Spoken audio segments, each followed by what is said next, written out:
Ladies and gentlemen, welcome to Mark Bell's Power Project podcast. This episode of the podcast is brought to you by Free Sleeve. Nsima, ice has been around since forever. It's been a known thing in recovery. What makes the Free Sleeve so much better than traditional ice? You know, it's funny. I think back to my college days of playing soccer, and even a few years back, whenever I'd have to use ice, I'd get like these like ice pack block things. I'd put it in a paper towel and I'd sit down on my couch and I'd have to ice each individual knee. Or if my elbow was hurting, I'd have to sit there and ice my elbow. It would like leak all over the place. Water would get on the ground. It was the most frustrating experience ever. And then when I finally found out about the damn Free Sleeve, like I was just able to put it on. I was able to walk around. I was able to do the things I needed to do before bed. And it's just so smart. I don't know why nobody thought about this before, but hey, we got it now. Yeah. Don't be like college Nsima. Drop the straps, wraps, and ice packs and upgrade your ice packs today by heading over to freesleeve.com. At checkout, enter promo code POWER25 for 25% off your order and free shipping on all domestic orders. Yeah. Ashton Ruska. Ruska. And he's so like, okay, he's thick. Like his whole body's just jacked. thick. Well, he's the kingpin for the USAPL's 205 class, which was formerly the 198 class. But yeah, he's the Russ Swole of that class, basically. It's absolutely insane. He's squatted. Fuck, how did he squat? It's high. I think mid sevens. Yeah, in this video, he squatted like 7 something, and then he deadlifted like 830. Yeah, he's deadlifted over 800, and his bench is not bad either. I forget. Maybe he benched like 485. Yeah, you know, I mean, I think he's like 20 years old, dude. Yeah, he's impressive. Is this the guy? That's Super Saiyan Bob. I think. Yeah. He's 20? No, Super Saiyan Bob's a little older. Oh, so this is not the guy. Sorry. No, but he's in this video. Well, Ashton, I think, is a father. So here's Kevin Oak randomly in the corner. Yeah, doing 335 overhead presses. Jesus. Freaking mutant. Yeah, he's jacked. I was with him in New Mexico when he pulled 805 beltless for a double. Yeah, he's benching over 5, squatting close to 900. Yeah, there's Ashton. He's a nice kid. I talk to him once in a while. Look at how freaking flawless his squat is. And he's just dumb jacked. What was that about? And then how does this guy squat 650? He's 185 too. This guy? Yeah, I think Bob is 185. That's really strong. Yeah, man. He gained strength fast too. I watched him. Did. I remember watching him not too long ago, and it's like his numbers just jumped. Yeah. Bob, you're a beast. And he's entertaining as well. He used to do like these weird lifts on his page, like I don't know, it was like a squat starting from the ground or something. Shit, it was wild. Yeah. Wow. You guys ever see Kevin Oak take that 500 pounds and like flip it upside, flip it on its side, and then put it on its back and then squat? Oh, like this thing? Yeah, that's pretty impressive. That's what that guy was doing. He had 500 pounds in the bar, and he literally lifts up one side of it, so the other side's still on the ground, and he picks it what the hell's the name of that? Over his head. What is it? You know, like he's trying to like stand it up straight from the ground, and then just kind of inserts himself under it, and then just kind of lets it go like over him like a squat, and then squats with it, but like from the ground. And puts it back down. Yeah. I could do that with 135. Yeah, me too. Don't they do that in strongman? They do, yeah. Okay. Yeah, they take some sort of odd object and they... But powerlifters are maybe supposed like to be one-dimensional. Saxon squat or something, or Saxon that sounds right. press or something. I don't know. Sounds good to me. But yeah, it's crazy. I don't know if we're live. I believe we are. Yeah, we're live. Yeah, we're live. Oh, hey. All the way live. Hey, what's going on, Link, right? Wow, I was talking all this shit. Yeah, I know. You're fine. Yeah, we didn't know. We didn't know we were on the air. Now we're in trouble by everybody. I take it all back. You guys know introduction. I've been talking to everyone. But that shows how awesome of people we are. Like, not even realizing we're on air. We're just like, this guy's amazing. Yeah. This guy's awesome. Yeah, well, luckily we weren't bad mouthing. Fanboying everyone on YouTube. What have you been up to? Just trying to be a little bit more than an average powerlifter these days. Oh, there you go. Getting some strength back up again? Yes, sir. It's been going well. And have you done any bodybuilding or anything like that beforehand? Or? Nah, that show that I did right before I came up last time, that was my last one. I'm good with competing now. So I like maintaining like bodybuilding style training and obviously nutrition, but you have to be in love with it to like do the full contests. And I've done it a lot since I was a teen, so I'm good now. I think that last show was a perfect way to go out. Can you get in bodybuilding shape without a bodybuilding show? Well, so I think you have to be like borderline psychotic to do it. Like you can definitely, but like there's a huge difference between just getting lean or even getting like generally shredded and then getting stage ready. Yeah. And to get the stage ready, it's like you're dying, like you're suffering by the end of that to a point where most people aren't going to stay doing that unless there's like a very specific reason for it. So usually just looking good like for the beach is not going to be a reason. So I mean, in theory you could, but I think you'd have to have like be really mentally tapped. You most likely wouldn't go too far if you weren't getting on stage. If you're getting on stage, maybe you kind of screw up in your preparation and take it too far and maybe get a little too skinny, or like lose a little bit. I mean, but you're not going to take it to those extremes, or even you just get super dry or cramp up on stage. Or you're right. Probably not going to do any of those extremes if you're just doing a photo shoot. Yeah, you're right. There'd be no reason to, and you just kind of go by the mirror a little bit more and like just what looks good instead of like the standard you have to reach for the stage. How do you balance it out? Between bodybuilding and powerlifting, and mentioning last time you were here that you had some trouble with like binging and stuff like that. Yeah, so the binging's, I'm good with that now. Thankfully, that was just a matter of getting away from like the mentality of tracking so much. Not that tracking is bad for everybody, it's just different triggers for different people. But after competing and dieting for so long, that whenever I track, it kind of get me back into that mindset. So Ariana actually helped me out a ton. She would just force me to like get away from like, labeling certain foods as good or bad, or I have to do extra cardio if I eat this thing. And she just started like fixing me like lunches and dinners, which is with like normal, well-rounded foods. But then when we just wouldn't eat a ton of it, we'd have like I intermittent fast anyway, just because I like that. So we'd have like 3 large meals in a day at most. And it'd be good. I wouldn't gain fat that way because I wasn't eating over my calories, and I was just kind of getting familiar with regular foods again, and I wasn't going crazy with it. Is Ariana a chubby chaser? Is this what you're trying to tell us? She likes to fatten you up a little bit. She likes when I get a little fluffy. When you got a little cake back there. When I got a little cake. She likes when I prepare the gluten-free cake just right. And then I think there's another part to that question, but I forget it. It doesn't matter. Well, a lot of people are scared of letting go of the scale. I remember when I started like trying to stop doing that, I had a little anxiety with that. So, I mean, you said you implemented some fasting. What else did you kind of do to get yourself comfortable with not having to track daily? To get over my eating disorder, I decided not to eat. There we go. Oh, man, I don't think there was too many tricks. It was more just kind of rewiring patterns in your mind. Because that's what it comes down to. Like when you binge, or even when you just develop unhealthy habits, they're habits. So it's just a matter of taking the time to reroute the synapses, reroute those new habits. So it was getting away from tracking, getting away from obsessing, and then just sticking to that plan of eating kind of balanced and staying active, of course, in the gym and with cardio and whatnot. And then just trusting that, kind of the same way you trust a program or a diet. And over time, I started seeing, I was like, hey, I feel great in the gym. I'm not gaining extra fat. I'm not, fluffing up just to lift heavy. This is great. And then it's a brand new habit. Now you're like, all right, this is the new norm. You eventually kind of get on board with that. Plus being out of a caloric deficit helps as well, because you don't have like the ghrelin and the leptin fighting you, making you starving. Mm-hmm. What have you guys been doing during the pandemic? What have you guys been doing with yourselves? Like, how is it? You're in Rhode Island? Yeah, Rhode Island. Yep. What's it like out there? And like, what have you guys been up to the last several months? I know the restrictions have kind of let up a little bit, but yeah, since like late June, it's been back to normal pretty much. Back to the gym and everything normal. And I think there are still restrictions, but the gym I go to, shout out to Ultimate Fitness, West Greenwich, Rhode Island. Badass gym. They're really small anyway, so it's like it's never crowded. So it's kind of like we meet these minimums by default anyway, which is great. But yeah, when quarantine first happened and shut us all down, I was fine with not going to the gym because training had been kicking my ass like for a little bit anyway. So I just took the break. I stayed active as far as doing cardio every day, do walks, whatever. Had some dumbbells, so I'd just do like some shoulder pump type stuff, some push-ups, just to keep active, of course. But I decided to take the break, and I dedicated my time to just like trying to master a new skill, in which case it was trading. So now I trade full time on the stock market, options trading specifically. Wow. And so just learning that, like spending hours and hours and hours and hours practicing and learning just pattern breakouts and everything you need to know for that.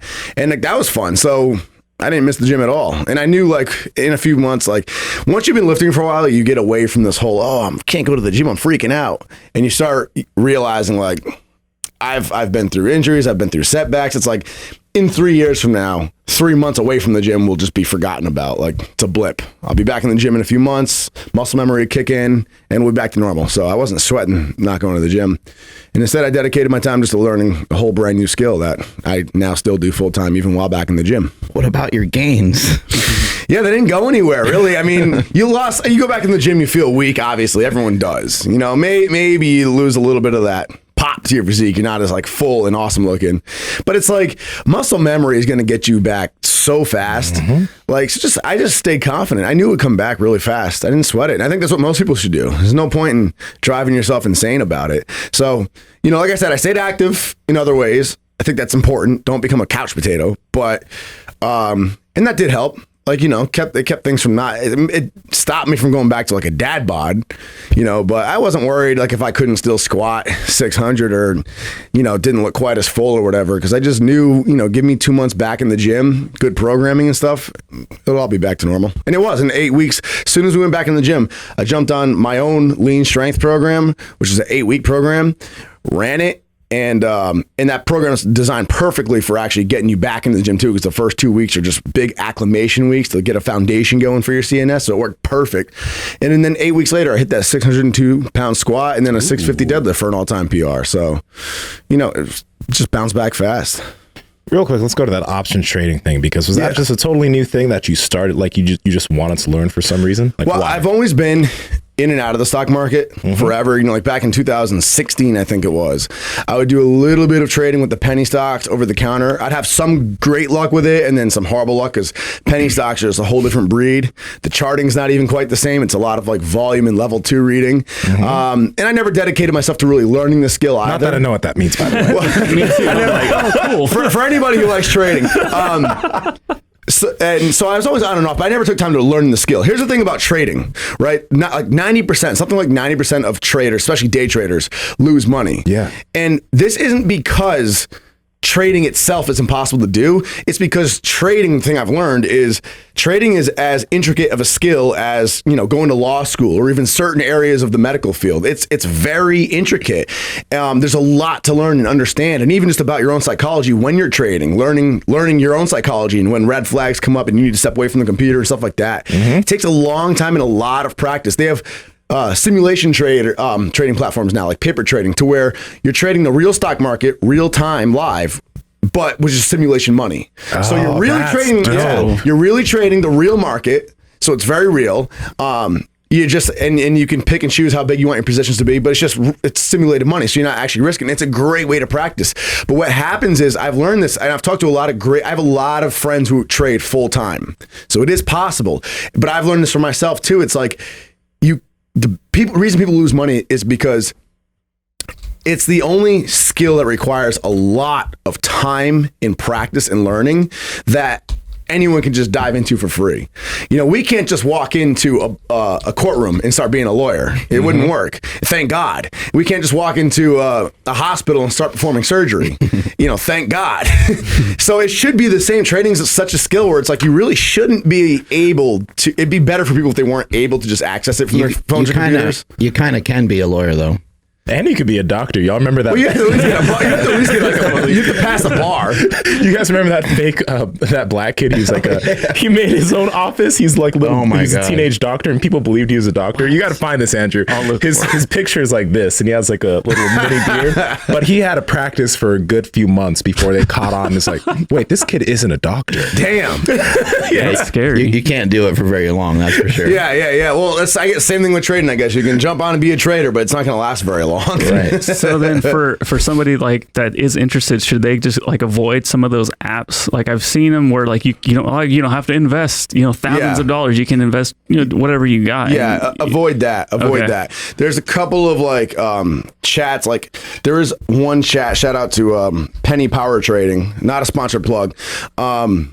He is the only one I do all my own trading, technical analysis, but I will go to his page once in a while for penny stock trades, because he does over-the-counter penny stocks, the riskier trades, but he is amazing. And he's no BS. He doesn't have this big gimmick where you sign up for $1,000. He's like, you just pay like basically like a small gym membership to be on his chat, and he gives you live updates of what stocks he's following as he buys them, as he sells them. all that stuff. Is that the guy? That's the kid. Jesus. It's y'all gotta watch that YouTube video. Just search that kid up. picture. Wow. He looks so young. He is, bro. He's like 16. Oh my God. Oh God. Damn. But so I like his, but even with him, it's like you want to make sure you take your time and educate yourself. It helps to understand what you're looking at, why you're looking at it, you know. But outside of that, just like a lot of my own. There's another chat, Tactical Traders, that I have a bunch of friends on there. They trade, and I like running things by them too, just comparing notes on a technical analysis level, things like that. But no, as on a whole, stay away from the scam stuff. You don't need. I don't even like following chats for their calls or anything. Like I'll hear people will be like, oh, follow this guy. He puts out good calls on what stocks to trade. I don't even like that because it's like, you don't know what their situation is. You don't know how much money they're investing, how risky it is for them. And sometimes they're wrong. So my biggest advice for anyone trading is just take the time to learn. First simple things I recommend learning if you want to get into trading is learn how to first, you can even just YouTube search it. Lines of support and resistance. Learn how to chart those, and then pattern breakouts, stock pattern breakouts. So bull flags, bear flags, wedges, you know, and then from there, learn the details about those without going too intricate. Those are like your great foundations to start with. And then once you get those down, then you learn about volume, to read volume when there is a breakout, stop losses, basic stuff like that. You stick to the basics, then the charts end up telling everything. So now I'm at the point where I don't really like listening to news or anything. You pay attention to news just to know what catalyst could be there, but you don't act on news. You wait till the chart tells you what it's going to do. So you just read the charts. So just educate yourself on chart reading. Well, and it's real easy for people to go with the popular companies. You know, it's really easy for people to go with Tesla and Amazon. But I think the main thing is like it's your money that you're rolling the dice with, that you're playing with. And so I think, lean towards the stuff that interests you, lean towards the stuff that you like, that you enjoy, that you feel is going to be fun for you to do. Because even if you were to lose money, you're like, well, at least it was a company that I believe in, at least a company that, rather than, I think a lot of times people are trying to roll the dice on these, they'll hear something and they'll say, oh, I'm going to put all my money into that. And they'll lose like a ton, So. Yeah, that's why I don't like the hearsay. Like my best motto is the charts tell all. So that's just the easiest way to wipe out all the noise. You start listening to, you'll hear one opinion. No, like that's one opinion right there. Trade in what you believe in, but suppose you believe in the idea of a company, like a lot of biotech stocks right now sound promising. You might really believe in them, and it might be a horrible idea to invest in them, or you might hear a stock like Tesla, which is definitely overweighted for like what it is, but it's strong. It's got momentum. I don't see it going bearish anytime soon, on a large scale anyway, but, and I'm not telling anybody to invest in it. I'm talking here, but no matter what you hear, you can it's beautiful when you learn how to read charts. You can just go pull up the chart. If you want to do a long-term investment, pull up the 5-year chart, the 10-year chart. It's not about your feelings or emotions. It's just about what the numbers say. Right. Yeah. And it makes it so much easier now. Pull up the 5-year chart. Has it been healthy over the years? If it's been steady downward, then probably not a good investment. What's the safest thing to do you think? Well, as far as stocks in general, I mean, long-term investment's the safest. That's what I do. Yeah. I never sell. Yeah, that's great. I mean, I think that's great, man. Like, especially like good, healthy, again, reading some basics of reading charts, just seeing if there's an upward trend or a downward trend, which is super easy to learn. Looking at that and then mixing it with other things like how's their dividend been, how's their dividend growth been, has it been healthy? And then, just invest and then you just let it go. You don't have to worry about if it goes up and down, just hold it. 10 years from now. If you were to gift a baby $12,000, they'd be a millionaire by the time it's like 65, so it takes a long time. But like for people that have a little extra money or extra income, to give a child a stock of even half or quarter that amount of money, absolutely, is if you kind of a cool thing. So it's going to build its own money on its own without doing anything. You invested a few $1,000 in AT&T way back. AT&T is a very slow grower. It's very sideways, but it's kind of safe, and the dividends have been consistent too. So it's like you'd have a little bit of extra money now, and you'd have quarterly checks coming in. So it's exactly. So then, because I don't know anything about stocks, so is like the whole idea is just like you guys said, you just invest and you just leave it there for essentially ever? Like, how does? Yeah, ideally. Yeah. Yep. And then you'll have stocks that, maybe last 5-10 years and then kind of go in the decline. But yeah, especially, and then there's ETFs as well, which is like basically like a basket full of stocks, so you can invest in those ETFs like VOO, VOO. There's a bunch of different versions of that are very safe because like the stock market in general kind of always has more money. Exactly. And it's kind of diversity within that one stock. So it's like diversifying because it'll track a bunch of stocks all at once. Like SPY tracks the S&P 500. So it's like you're getting the diversity of the things that make up the S&P 500, so it's, and of course, when everything goes down, tides raise and sink all ships. So that happens. But yeah, in general, like if you can get some good solid buys in, ones that have been established, ones that have been healthy, and there's no real reason for them not to be healthy in another 10 years, and the charts have been all healthy consistently, then yeah, ideally you just invest and you just kind of forget about them. So then what's the point if you're not going to see anything out of it, if you're just never going to? Well, because and this is just long-term investing. I do that, and I do day trading, so I'll get profits like each day. Okay. But for the long-term stuff, it's more like retirement, and it compounds and grows over time. So like if you had invested, God, I don't even know what the math would be, but if you had invested $10,000 5 years ago, you'd be up a whole lot of money right now. Who knows? Depending on what you invested in, you could be up $50,000 right now. Imagine or if more. you did that in Tesla. Right? Oh yeah. Jesus Christ. So like, had you invested in Tesla back just in February, it was 300 and something bucks, and then I got some Tesla stock just a before, while back. You're right. Just before the split that happened, it was up to like 2,000 plus. It was so now, of course, that's like what we call a meme stock because it's almost like a meme of itself now. Right. So not every stock's going to be like that, but that's the idea, man. It's like a glorified savings that grows over time. So like in theory, if you invest $10,000 when you're 20, in theory, depending on what you invested in, it could be six figures by the time you're like ready to retire. If anyone's looking actually for some pretty, I guess, entry level but really basic advice on this stuff, there's this guy named Graham Stephan on YouTube. I don't know if either of you guys have heard of him. I think I remember that name. I'm horrible with names. I have to see faces. Man, his content is gold for people who who aren't day trading. It's just like concepts on investing that you need to understand like 18, 19, 20 yes, and all that type of stuff. I think I know who you're talking about. I think because I've seen tons of videos. I think I've stumbled upon his channel a few times. I'm just horrible with names.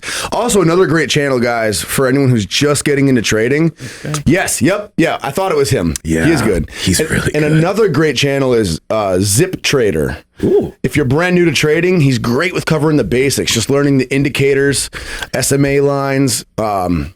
He's great for basics. Let's add another one in there. Meet Kevin. Meet Kevin. I don't know if I've seen that one. Like MEA? Like MEE. Okay. I think. Oh, yeah, Meet I thought Kevin. he was a carnivore. How do we get to this again? It's funny. Meet Kevin. He's also another really, that guy. Yeah. He makes like 5 videos a day, but like he goes through like 28 years old, owns a bunch of properties, but again, a lot of content that can get you understanding this stuff if you can't do day-to-day trading. It's interesting. It's easy, and these people know this stuff, like the way that we share fitness.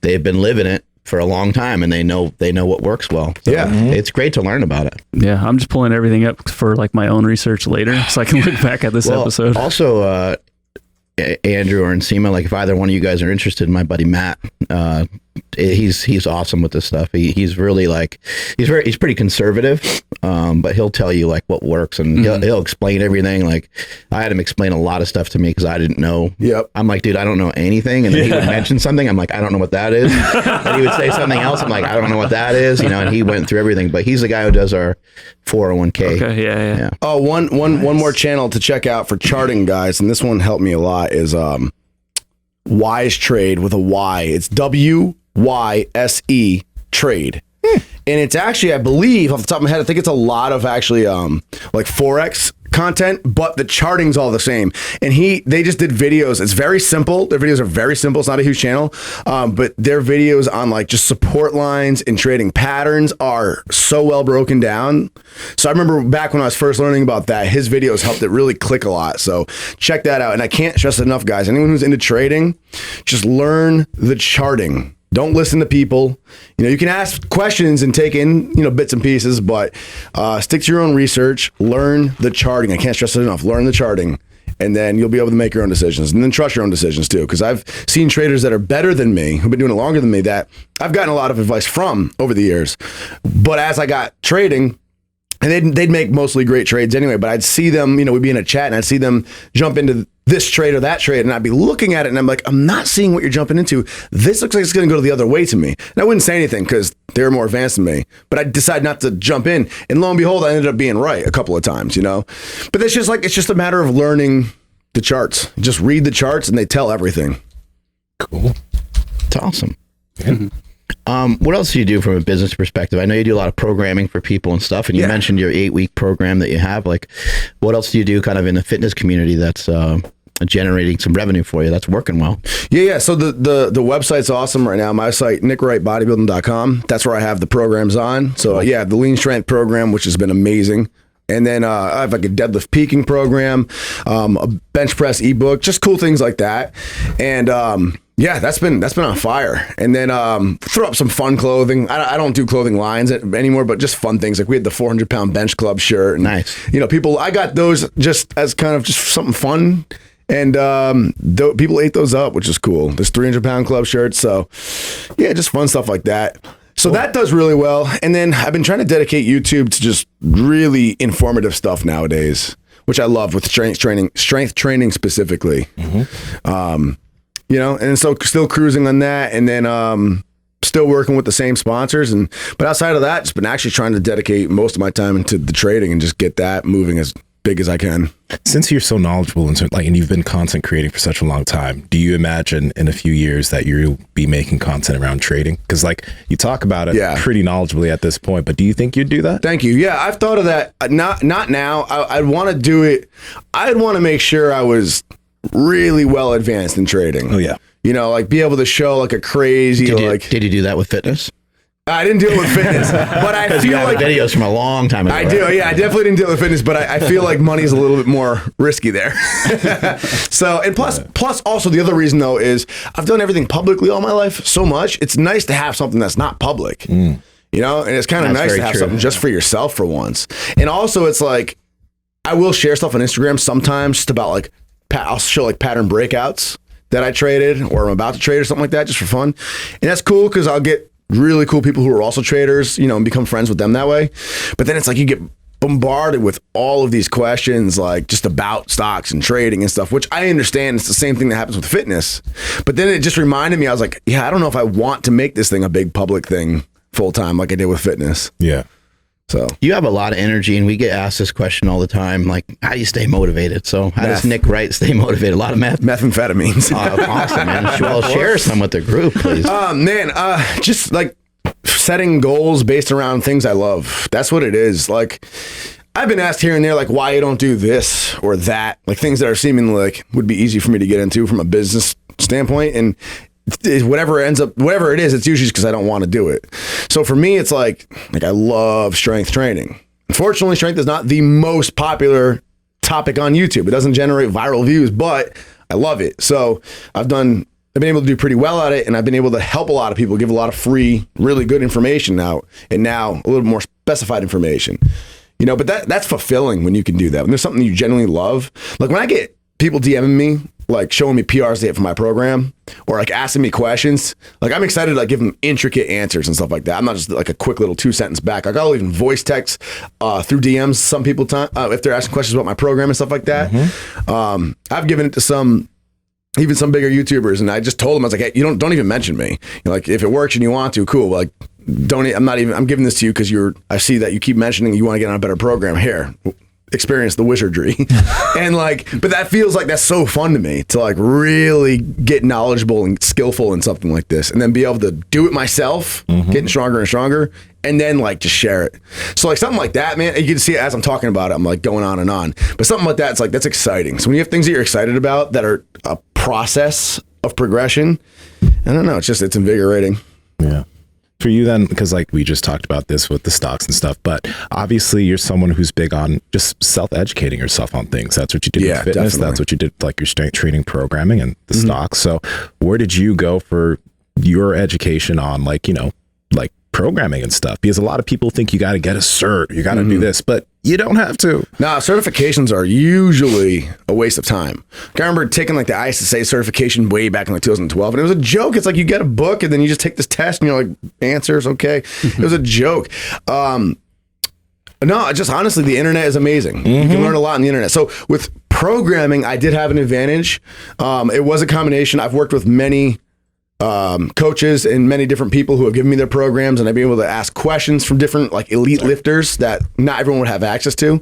And then most of all, I was coached for 3 years by a 3-time world champion, Brett Gibbs. Ooh. Yeah, and he is an amazing coach. His eye for the small technicals. I mean, he was finally catching things that no other coach I'd worked with caught. Small little things in the unracking of a squat, things that people overlook, and things that I now think I have a good eye for, but so that was an advantage, but you don't need to be coached by someone great. That helped me fast track it, of course. But it's like you could be coached by someone great and just blindly do what they say and not question why. And it's like you didn't really learn anything. You just did it and you got better because they did it.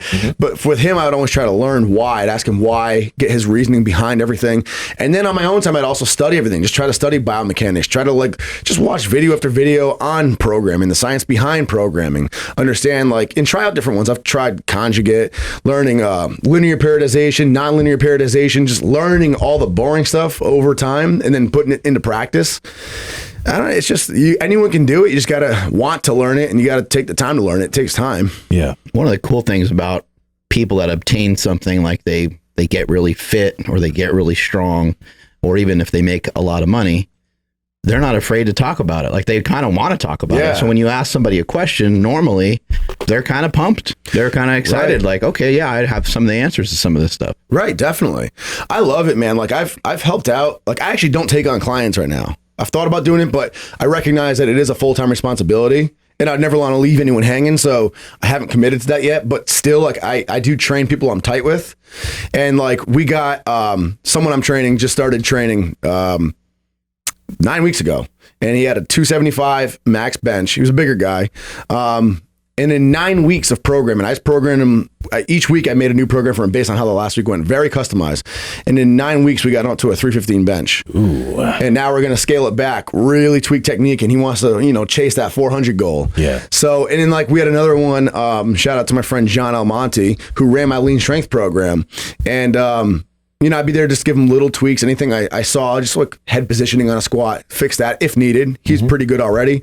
But he hit a 40-pound PR in squat on week 8 of my program. His big goal, he's a lighter guy, he's 170 pounds. His big goal was the big 4-plate squat, 405. Yeah. And his max when we started 8 weeks prior was 365. So on week 8, on test day, I knew 385 was definitely there. He smoked that like a second attempt. So we threw on 405 and he smoked it beautifully. So, but like, that's like the best feeling. And then one last story is this is where I like Brett Gibbs for this with the technical thing. There's one kid who came into our gym who I had never trained. He was a younger kid, again, a leaner, lighter weight kid. And he squatted a PR 400 pounds. I wasn't there for it, but I saw the video. My, Josh Lynch, the owner of Ultimate Fitness, sent me it. And he squatted 400 pounds. And it was an absolute death grinder. RPE 10, I mean, he barely made it by the skin of his teeth. Yeah. Right? And I was analyzing it, and everyone was like, man, he barely had that. But I was looking at it. His low bar technique was perfect. His unrack, his walkout was great. And I was like, but I was looking at the small details. And one obvious one was he wasn't bracing optimally. So that's an obvious one. But another one I noticed that is as he would start the rep kind of looking down a little bit, like a neutral neck. And then midway down into the hole, his head would come up and be looking straight across. And then it'd be that way as he came out of the hole. And I noticed that's kind of where his body would suddenly lock into like a stronger position. Yeah. So we just had to make little changes. We worked on his bracing, of course. And then also I had him when he walked it out to take a second. And as he inhaled, cock his head back into his neck and get that head positioning from the very start before he began the rep. And then a week later, we just with that tweak, we got him to hit a cleaner 420. So we added 20 pounds to his squat and he hit it cleaner than 400 just by making like 2 small little technical adjustments. Yeah. So to what you were saying, Mark, when you're able to like share that with people and it's something you love, it's not like a chore. I love strength training for myself. There's no better feeling. What do you think is the biggest mistake people are making? Since you're able to help these people turn around so quickly, what do you see as being like one of the major problems when it comes to strength training? Lack of programming. definitely lack of programming. Either not following the program at all. If you're walking into the gym and your goal is strength and you're kind of just like, what do I feel like doing today? Or how much weight do I feel like doing today? Big mistake. You're not going to go anywhere with that. If you benched or squatted, you did some sort of a lift and you hit, pretty good max one week, and like the next week it felt like garbage. You couldn't even get like half of it. That's a great sign that you're not programming, or they're on a program, say, a basic one, like a Wendler's 5-through-1 or something like that, but they're kind of being loose with the numbers they do. They might go a little bit heavier than what they're supposed to one day because it feels fine that day. Mm-hmm. Well, that's a problem right there. And then the biggest mistake I see of all, the biggest mistake is going too heavy too soon, trying to max out, grinding reps and even failing reps middle of a program when you shouldn't even be close to a max yet. Those are the biggest mistakes I see made in people who are programming. And the analogy I say is programming is like a marathon. Strength training is like a marathon. You got to pace yourself and you got to build it up slowly. And the best analogy for this is imagine you're running a 15-mile race, right? And on the final 15th mile, the very last mile, I'm giving a cash prize to whoever can sprint that last mile in the shortest amount of time. Doesn't matter what the other 14 miles were. Doesn't matter what your time was for all 15 miles. Just that last 15th mile, whoever can sprint it the fastest gets the cash prize. What would you do? You'd pace yourself like crazy those first 14 miles. The first few miles, you take it really easy, light, easy jog. Maybe midway in, you speed it up just a little bit to get the body warmer and ready to sprint. But you definitely would not be sprinting on mile 5 or mile 6. You'd be saving it for that 15th mile. In strength training, whether you're doing a meet or you're just maxing out the gym, that max out day, that's your 15th mile. So if you go and max out or you near max out before that day, that's like sprinting before the 15th mile and then having to sprint again. Mm-hmm. That's you're just shot. Yeah. Yeah, you can't recover. I see it being a huge problem with people, training too heavy. Mm-hmm. Too heavy, too often. And then I would even say, like, with bodybuilders, like most people that even just kind of are recreational bodybuilders, just people going in, doing 5, 4 or 3 sets of 10, things like that, and doing various exercises and not maybe having such a set schedule. Maybe they have a split, they do chest and back this day and so forth. But I think that those people, they have a better opportunity to get stronger because the weights are usually lighter. Yep. Because they have more repetitions in there. Right. And so I think that when you're trying to strength train, you're like, I just want to get stronger. Mm-hmm. And so you're focused so hard in on the strength part of it that you're not really working on, you're just like constantly testing your strength. There's really not a lot of like building of strength. Whereas if you're a bodybuilder and you're like, I'm going to see what I can handle for a set of 8 on squats this week. And then maybe next week you push the leg press. And maybe next week you push the hack squat. And then maybe you get back to the regular squat and so on. And you're really mixing it up. You're hitting things from a lot of different angles. But if you look at why they might get stronger, and they're not the strongest athletes in the world, but sometimes they can be once they switch over to doing some, central nervous system work, some powerlifting work, they can usually turn it on pretty good. But I think one of the reasons for that is just that they're working with weights that are in a range that they can lift them properly every single time. Right. Yep. And then to take that even a step further, most bodybuilders can probably attest to this. As you get closer to a competition, you get weaker and weaker, especially in the pressing movements. Those go the first. And so you start shaking all over the place. Yeah. So what I wanted to do in 2018, I was doing a cut, and I just come from competing strictly powerlifting. So I wanted to make a bodybuilding program for myself because it was a bodybuilding related cut, but also keep my strength in there. I was like insistent on not losing strength this time. And I knew how to program now. So I was like, I've never tried this, but let me try programming even my bodybuilding training. So I did that, and that's actually how I developed the lean strength program that I still use now. That's the same program I used 2 years later to hit the 602-pound squat and the 650 deadlift, even when I was in my heavy like body weight, 195. So it works in and out of a cut, but the programming, man, it was magic. It was, for the first time ever, I was able to hit new pound for pound PRs. As you lose body weight, you're obviously just going to be overall weaker. It's physics. You can't really fight it. But like, I went from I started the cut at like 206, and I hit a 405 bench at like 198, pretty clean. And then I cut down to 180, during this cut, when I hit about 182, I retook 405. And it was ugly, of course, but I still got it, which would have been impossible that deep into a cut prior. And then I deadlifted 600 pounds again in the 170s.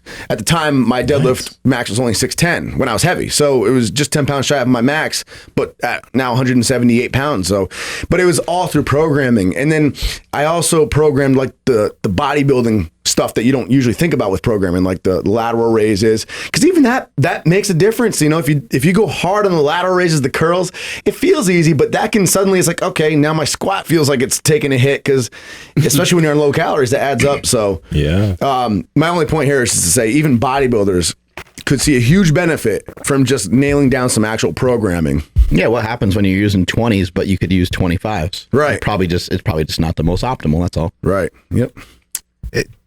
What you're saying right now is just like it's one of the biggest things for people, even if they don't follow a strict program. Like we were just talking about this a few weeks ago on the podcast. Just get a notebook and write down what you did this week. Yeah. Okay, write down the weights you used. And then next week, try to do a little bit more, maybe just a little bit more. Yeah. I heard you. You know? Well, and even like, let's say you go to do something like a lat pull down, and you do, you did sets of 12 with 120 pounds last week, and you go to grab, the same weight, and it feels kind of heavy. It's like, well, maybe you can just try to do 15 reps on the last set, or try to do 13 reps for all 3 sets. Or something.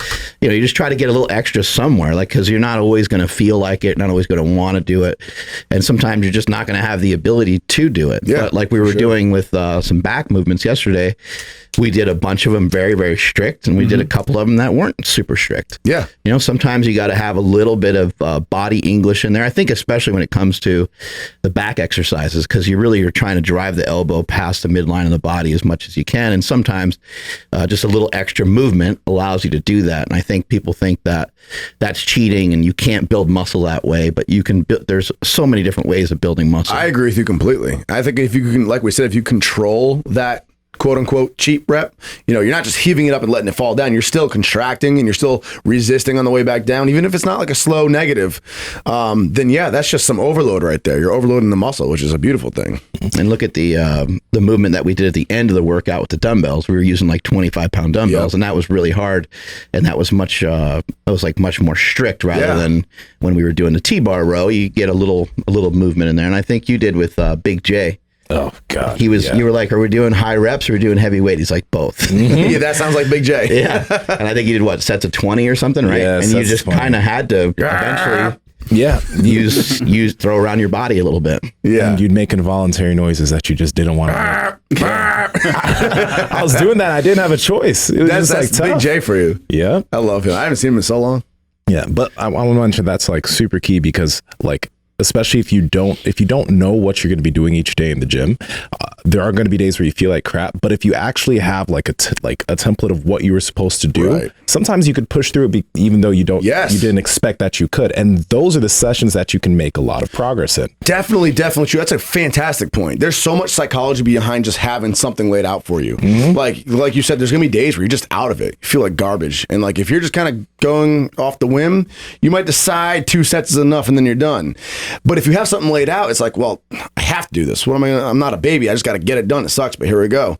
And then that psychology also plays in big when it comes time to max out. Because, like I said, John, who hit the 40-pound PR, 40 pounds more than he's ever squatted in his life, that's intimidating. There's a lot of adrenaline and nerves there. And you can see he was nervous like we all get for a big PR like that. It's intimidating.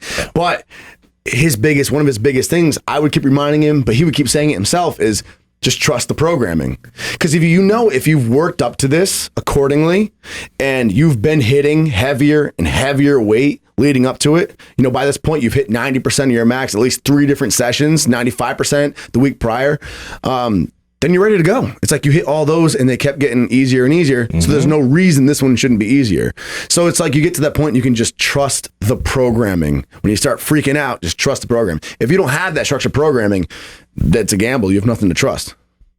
Yeah, I think a lot of times we get so caught up in like, you're in the middle of a workout and you just want to like do more weight. But if you have a set program or you have something set, you can say, I could save that for next week or down the road, and you don't need to just kill yourself.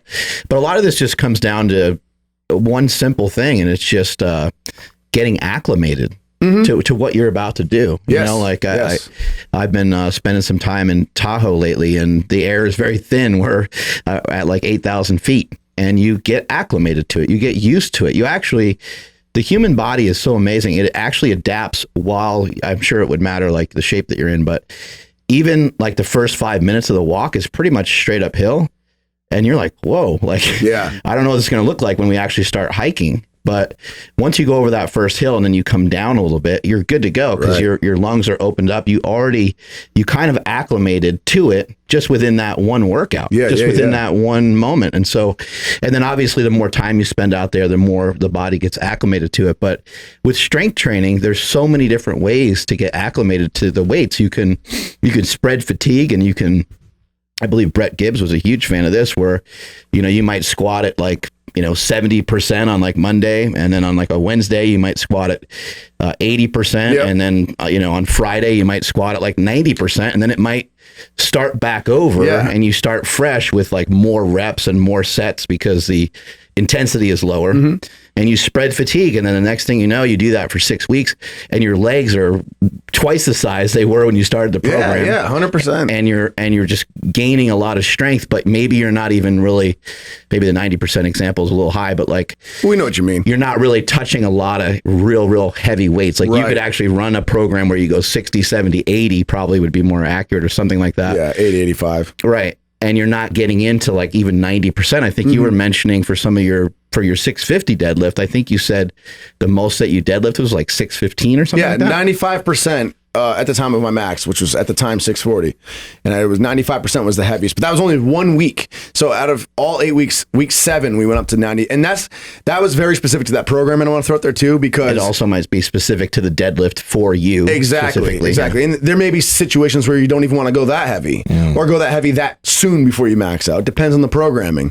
But still a good example of the heaviest I went before a 650 pound deadlift was 615.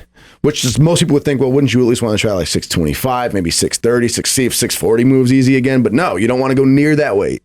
So 615, that was just 1 week. And then before that, the heaviest I went was no more than 585, 595. Maybe I touched 600 once.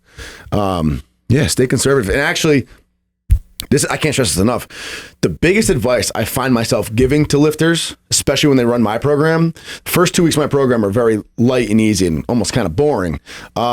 Just because it's so light. It's designed to be perfect acclimation. It sets the foundation to start priming your central nervous system. You don't want any bad experiences. You don't want them to get hurt. Yep. And you want to get used to the exercises. Exactly. So I always tell them, I'm like, stay on the program. Leave the gym feeling bored. Leave the gym feeling like you have more in the tank. You should feel like Superman at the end of this workout and not be gassed out. That's what I want.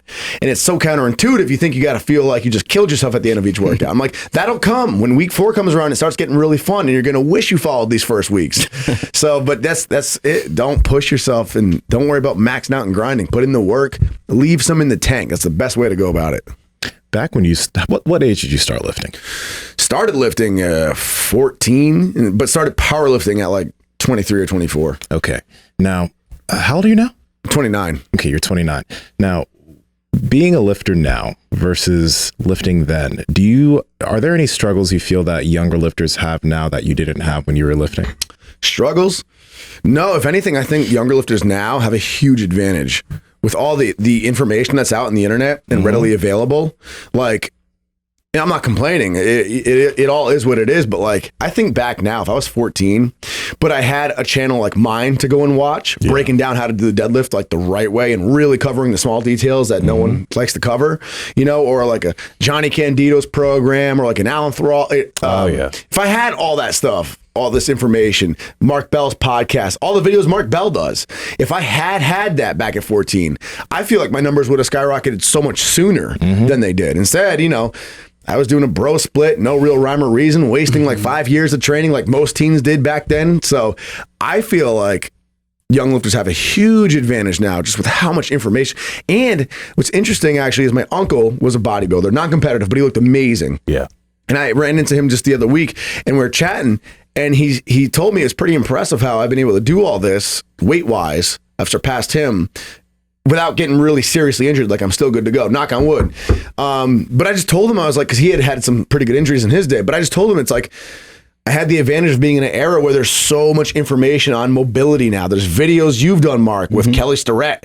Yep. You know, like he didn't have that back then. So now I know, like if I'm feeling tightness somewhere, I know what it might be. We have that information. And I think that might be why you're seeing so many young powerlifters just come out of the woodworks with phenomenal numbers now. More young kids are getting exposed to good information. Yeah, I've been lifting for 31 years, you know, and I was lucky to learn from the people I learned from. You know, my first powerlifting coach was he was pretty smart in terms of like how you programmed, especially for back then. Right. I mean, it was very straight up progressive overload, but he always stressed like, hey, look, man, you know, you need to do the assistance work to kind of hold the muscles together and all this kind of stuff. But having Louis Simmons and Dave Tate, seeing both of those guys not really be able to do a lot of the stuff that they really loved and enjoyed, I was always like, well, what's that about? Right. What is that side of it? And Louis was like, hey, you got to drag the sled. You got to, and his point wasn't that you have to necessarily drag the sled. His point was that you have to be in shape. Like you can't, like you can get big and fat. You can get you can kind of let things go a little bit because having more size on you can be productive and it can help.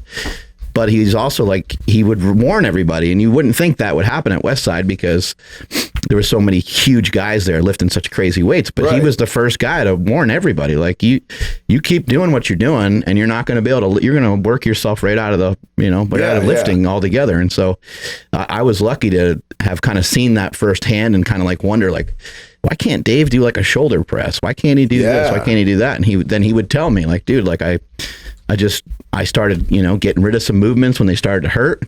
And the next thing you know, I couldn't do them at all anymore. Like he would try to come back and do them with lighter weight. Right. And that didn't work. Right. And the body's inflamed and they don't take care of themselves from a food perspective.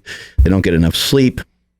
Just obsessed with lifting the weight. Yes. And that was all there was to it. And they didn't really have any other precautions, but having them go through that kind of for me, allowed me to still be able to do all the things that I love to do. How long did you train at Westside? Just about a year. That's so cool. You got that experience in. Yeah, it was awesome. And to kind of see like, like Louis kind of just, he really, it was just really a real harsh environment. And so it's understandable how those guys got sucked into that, because it'd be like if your jiu-jitsu instructor was like, I don't really care if you guys, go out at full speed, and I don't really care if you guys, and I'm sure there's probably schools that are like that. There are.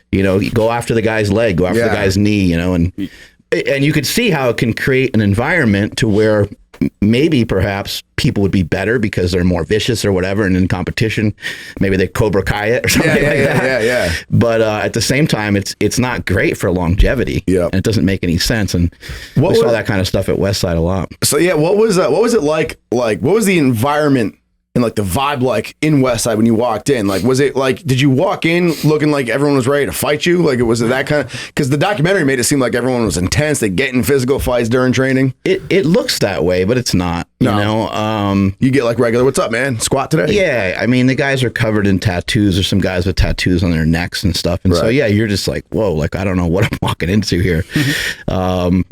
And there's always like some crazy music blasting, whether it's like gangster rap or some crazy like metal or whatever. Yeah, I like that. I keep that going in my gym. The thing that was always hard at Westside was to walk to the back of the gym, because in the front of the gym, there was just like dumbbells and some benches and stuff and like a lat pull down machine. And there was some reverse hypers and stuff. But as you walked further and further down, that's where you got to the serious shit. That's where the racks were, and that's where the monolift was. And like a lot of the people that would come in there, you would see people that were really nervous. They wouldn't be inside the building at all. Really? They would be by the roller door, and they'd just stand there. And Louis was actually, he's really nice. Have you ever had a chance to meet him before? Never. He's super nice. Like, he's very, very kind. But if he saw people, he didn't care where they came from. If he saw people outside, he wouldn't talk to them. Right. They had to come in. They had to just have enough courage to step in. And are you talking about like spectators? Yeah, well, he didn't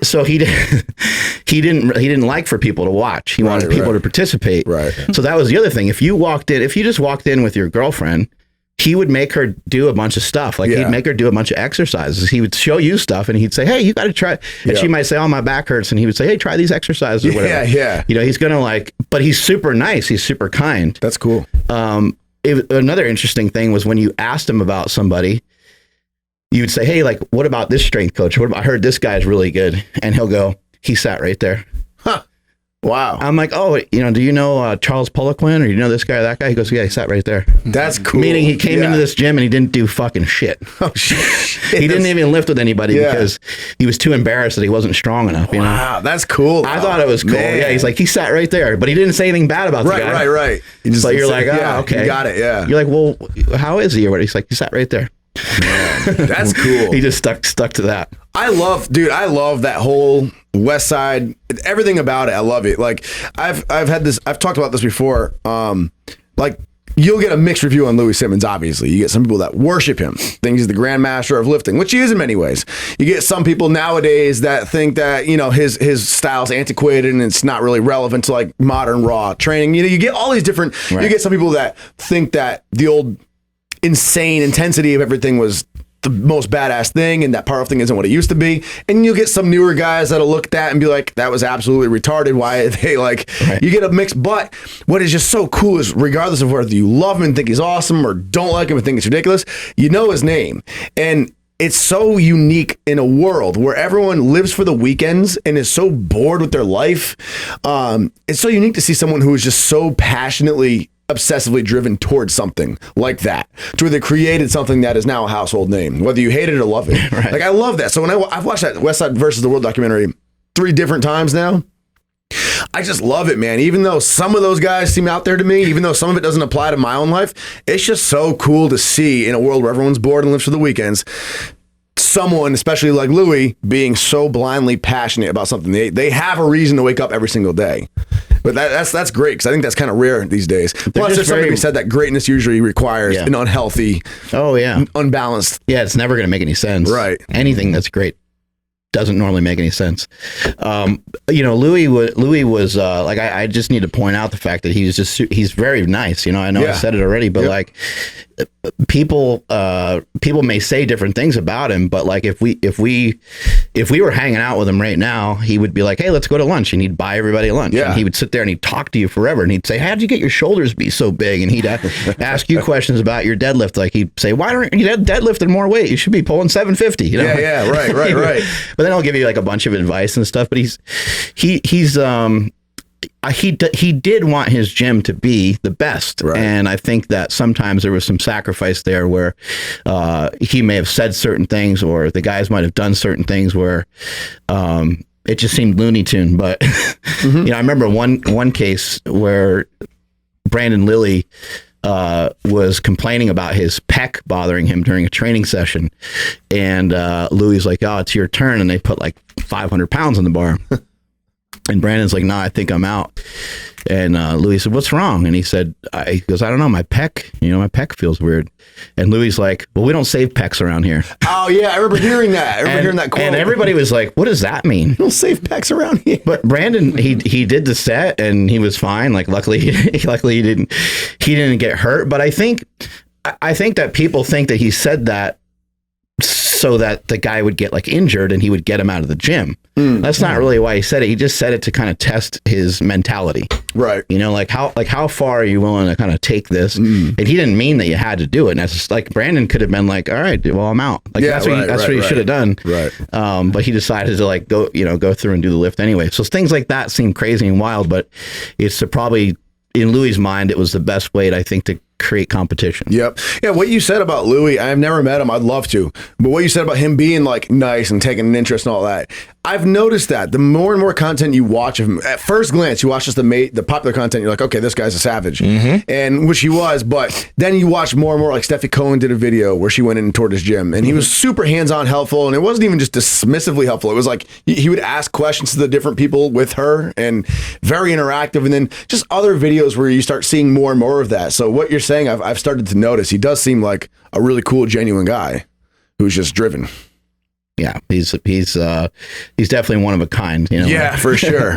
When it comes to that. But if you think about all the different things that kind of came out of West Side, you have you have him, and then you had Dave Tate, and Right. you have Jim Wendler, like the impact that those guys J.M. had. Blakey, I think, too. Yeah, J.M. Blakely, and then there's just a whole list of, there's a whole list of great lifters. Yeah. But then there's a whole list of strength coaches, Coach House, who we've had on this podcast before, and then Coach House had a lot of understudies under him.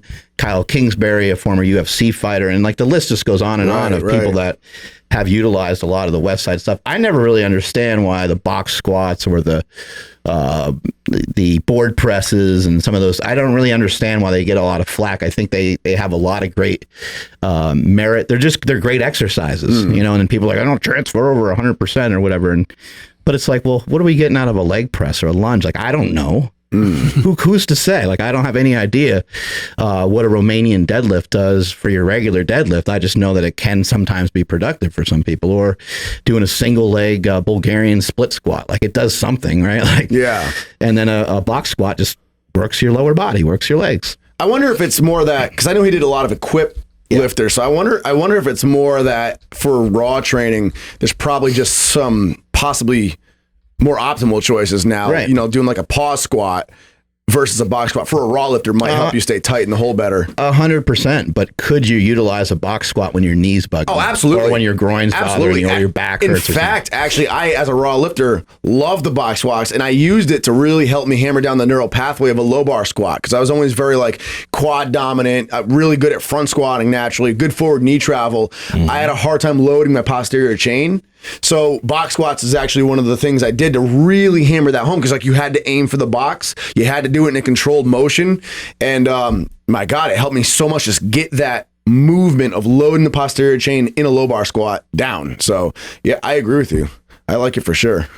Yeah. Let me ask you this. In terms of, I guess like the box squat was an example of that, but as far as movements are concerned right now for training, are there any recent movements or movements the past few years that you've added in that maybe you thought in the past would have no benefit towards your training, that you're like, that's probably stupid? Then you brought it in and you're like, ooh, actually. That's a good question. None of like the big exciting stuff, but actually more of like the minute, like overlooked accessory areas. Definitely like glute ham raises, for example. Yes. Like, it's one movement where it's always been obvious that they're beneficial, you know, but they're boring and they're painful. So it's like, I'd always kind of just skip to something else for hamstrings. But just recently, upon getting my deadlift up, I've really realized, you know, how movements like that are an actual natural, you got to move your whole body weight, how beneficial those are. And like things like the reverse, the hyper extensions, you know, with a weight in hand, really hammers like that lockout, the hip extension, and just things like that. Like a lot of kind of like the less exciting, less glamorous posterior chain movements like that, the accessories, those have really begun to take an interest in and appreciate more. And I always train posterior chain and hamstrings, but I think a lot of lifters, especially in their earlier years, do this. You know, your coach will assign you some sort of hamstring thing, but you kind of lean more towards the laying leg curl, the seated leg curl, the stiff leg deadlifts, just because they're a little more exciting, they're a little less painful. Yeah. But no, nowadays, man, like that'd be a good example. As far as like the main compound lifts, still been kind of consistent with those, but definitely like even after we pulled, Mark and I deadlifted yesterday, and I'm not peaked. Unfortunately, it's been a hell of a month, so I really didn't get to get good training in. So I just wasn't peaked for a PR. So we went for like a small 5-pound PR. Felt great in my hands. I actually popped right off the floor nice and easy, but I just couldn't lock it out. I got loose, back started rounding a little bit. You know, form just kind of fell on me, and I didn't get the lift. And it happens, you know, bad lifts like that happen from time to time. But now that has me, what's funny is in my head, that has me more excited to go home and program, but most of all, focus on hammering away on those accessories. Like my, back in the day, I think my first instinct would be to go and hammer away rep after rep on just deadlifts, which I'm going to do, but really like strengthening up the glutes here. If you watch, moves nice and easy right there, and then my back kind of started rounding. I lost my hip hinge there, and it was only a 5-pound PR, so there's no reason it shouldn't have gone up. It was really good form. Thank you. Yeah. It was. I mean, you were very yeah, that was just a matter of not being peaked. That's all it was. I just wasn't ready to handle maximal weight. But and I think this is where people sometimes overanalyze. You know, we could sit here and, you know, say, oh, you need to do this specifically to, you know, strengthen your lower back. But it's really just like, hey, probably just a little more focus on deadlifts for 3-4 weeks. Yeah. And you'll be able to pull that very easily. Yeah. So like had I been able to peak like I did my last peak, in August I peaked and I hit that 650 PR, 10-pound PR. Had I been able to peak for this perfectly like that, I think that would have moved fine. So yeah, I'm not overthinking it, but like just little details. You don't want to overanalyze. Just continue training, train longer and better. But little details like, so if my back is rounding there, which you can kind of see, it's a good sign that glutes could be a little bit stronger. There's other things that cause that, of course, like poor positioning or just not being strong enough. But it doesn't hurt to like work on the glute. I know the glutes for me are a weaker point of my deadlift. They're probably like my weak link of my deadlift. So really hammer away a lot of glute work, posterior chain work for accessories. You ever tried cheating? Cheating? Sumo. I was like, are we talking about equip lifting or? No, yeah. So I have played around with sumo, and sumo is so technical. Compared to conventional. So what I'd do is I'd play with it for a little bit, spend like 3 weeks. I work up to like moderate weight, 600 pounds, and pull that or whatever. But as soon as I get past 600, the weight would feel fine and easy, but like something stupid would happen, like my knees would just start moving forward, or like just some positioning shift, so subtle, and it would make you kind of stall out. Because with sumo, it's like once you lose it, it's lost. You're not grinding it out. And not a big deal. It just became evident. It's like, okay, you're going to actually have to go back to lightweight for a while and really spend a lot of time just practicing this and getting this technique down. And I realized I had no interest in doing that. That's fair. It's just, I don't know, man. I like conventional. I think it looks cooler. For me, it feels better. Yeah. So it's the more manly deadlift. Yes. So what I'd like to do, man, is go back, start real programming. If it can go nice and smooth, uninterrupted, knock out that 7-plate deadlift before the year ends for sure. Nice. I'd like to say peaked for 660 would be there right now. Like if I had peaked up for this, because that's 555. I think if I had able to do a nice peak, I think maybe a 660 could have been there. So yeah, I'd like to hit like the 7 plates before the end of the year. That'd be cool. 675. You really like the bench squat and deadlift in particular to help increase the bench squat and deadlift, and then you utilize the assistance exercises to maybe help bring up weak points or to help bring up the size of the muscle or things of that nature. And I think that is a really simple approach. But I also know that you sometimes will utilize some other methods, like you might use like a pause squat. Right. You might use, I don't know if you mess around with any pause deadlifts, but what are some other techniques that you might utilize that you've noticed that have had a good impact on bench squat and deadlift that maybe is like, equivalent of like a close grip bench or a partial range of motion, something or other? Yeah. I'm glad you said that too, as far as just sticking to mostly the main lifts, because I have played around different styles of training. I've done different conjugate styles of training before where you do a lot of like different movements to help. I like sticking to mostly the basics and then just kind of making a variation of those basics that's still the same movement. So like for deadlifts, actually one thing that helped me with deadlifts, where pause deadlifts are great, but one thing that helped me with deadlifts actually for a while was doing deficit deadlifts, because like my lockout would always be really slow. I'd be fast off the floor till I get to the knees. Lockout would be really slow. And so that could be a number of things. That could be poor positioning, too close to the bar. But one thing for me was I really wasn't engaging my legs. Like Mark gave me a compliment yesterday, which was cool to hear. He noted how I really get my legs into the lift and I make it all one fluid motion now, the deadlift. It's not a 2-part motion. A lot of that came from actually doing deficit deadlifts. If you have a slow lockout, people think block pulls or rack pulls, work on the part that's weak. And that can be a thing that can definitely work depending on what exactly your situation is. Yeah. But what I found for me and for a lot of people is usually it's the very start of the lift where you're getting kind of weak and that's making you stall out halfway up. An analogy would be the bench press. If you touch and go a bench, where do you usually fail? You get a few inches off your chest, you fail about midway up. So people would think it's a lockout that's weak. They start doing lockout training and it doesn't go anywhere. It's because they're weak off their chest. If they don't have that control and explosiveness off the chest to get them through the rep.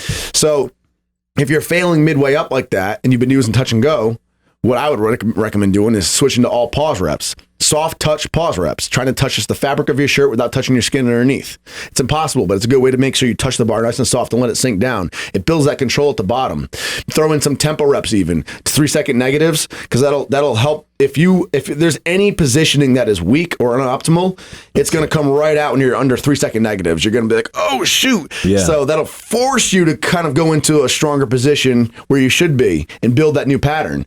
So that's what I like doing. I like kind of just maximizing the entire lift like that. So for deadlifts, what I actually did for a while was deficits on like a 3-inch deficit, because for me, when the bar is that much lower, your knees can bend that much more and come that much more forward. So it's really easy for your hips to shoot up on a deficit deadlift. So you are forced to really work on engaging those glutes from the very start of the rep. And doing that helped me just get my legs more involved, my hips more involved. And it's like, again, people think if you're having a hard time with the lockout, work the lockout. But if you can be strong and clean off the floor, a lot of times you're not going to have issues with your lockout. Even if you're fast off the floor, it's usually because you're using your quads to get it started, but your positioning's weak everywhere else. So, I would do that. I would work the whole lift, the entirety of the lift, add some extra range of motion, and do it in a way that forces me to really engage my lower body better. And that helped tremendously. And then if you get that down, and everything's firing clean, your positioning is great, and then you start having an issue with lockout, then you could probably start adding in some overload to the lockout stuff like block pulls and stuff like that. But so to answer your question, I love tempo reps for sure, like 3-second negatives on the squat. Love that. I like pause squats. I think they're great. The bench press, same deal. Long pauses, 2 Mississippi counts on the bench, and then 3-second negatives on the way down. I like very simple variations like that. Can you explain, so like yesterday during the live stream, so people should definitely go back and check that out on the Mark Bell Super Training Gym channel. You were saying that when you kind of set up for a deadlift, you're almost simulating like jumping forward. Yes. I've never heard anybody say that. Can you explain what you're talking about? Yeah. So a couple of things there. On a very basic level, when you set up for a deadlift, like if you set up to do a vertical jump, not even necessarily forward, just jumping straight up. Oh, okay. Wherever your feet go, like if you don't even think about it, if I tell you to just jump up as high as you can, touch the ceiling, without even thinking about it, your feet are going to suddenly adjust to their strongest, most powerful position to leap off the ground.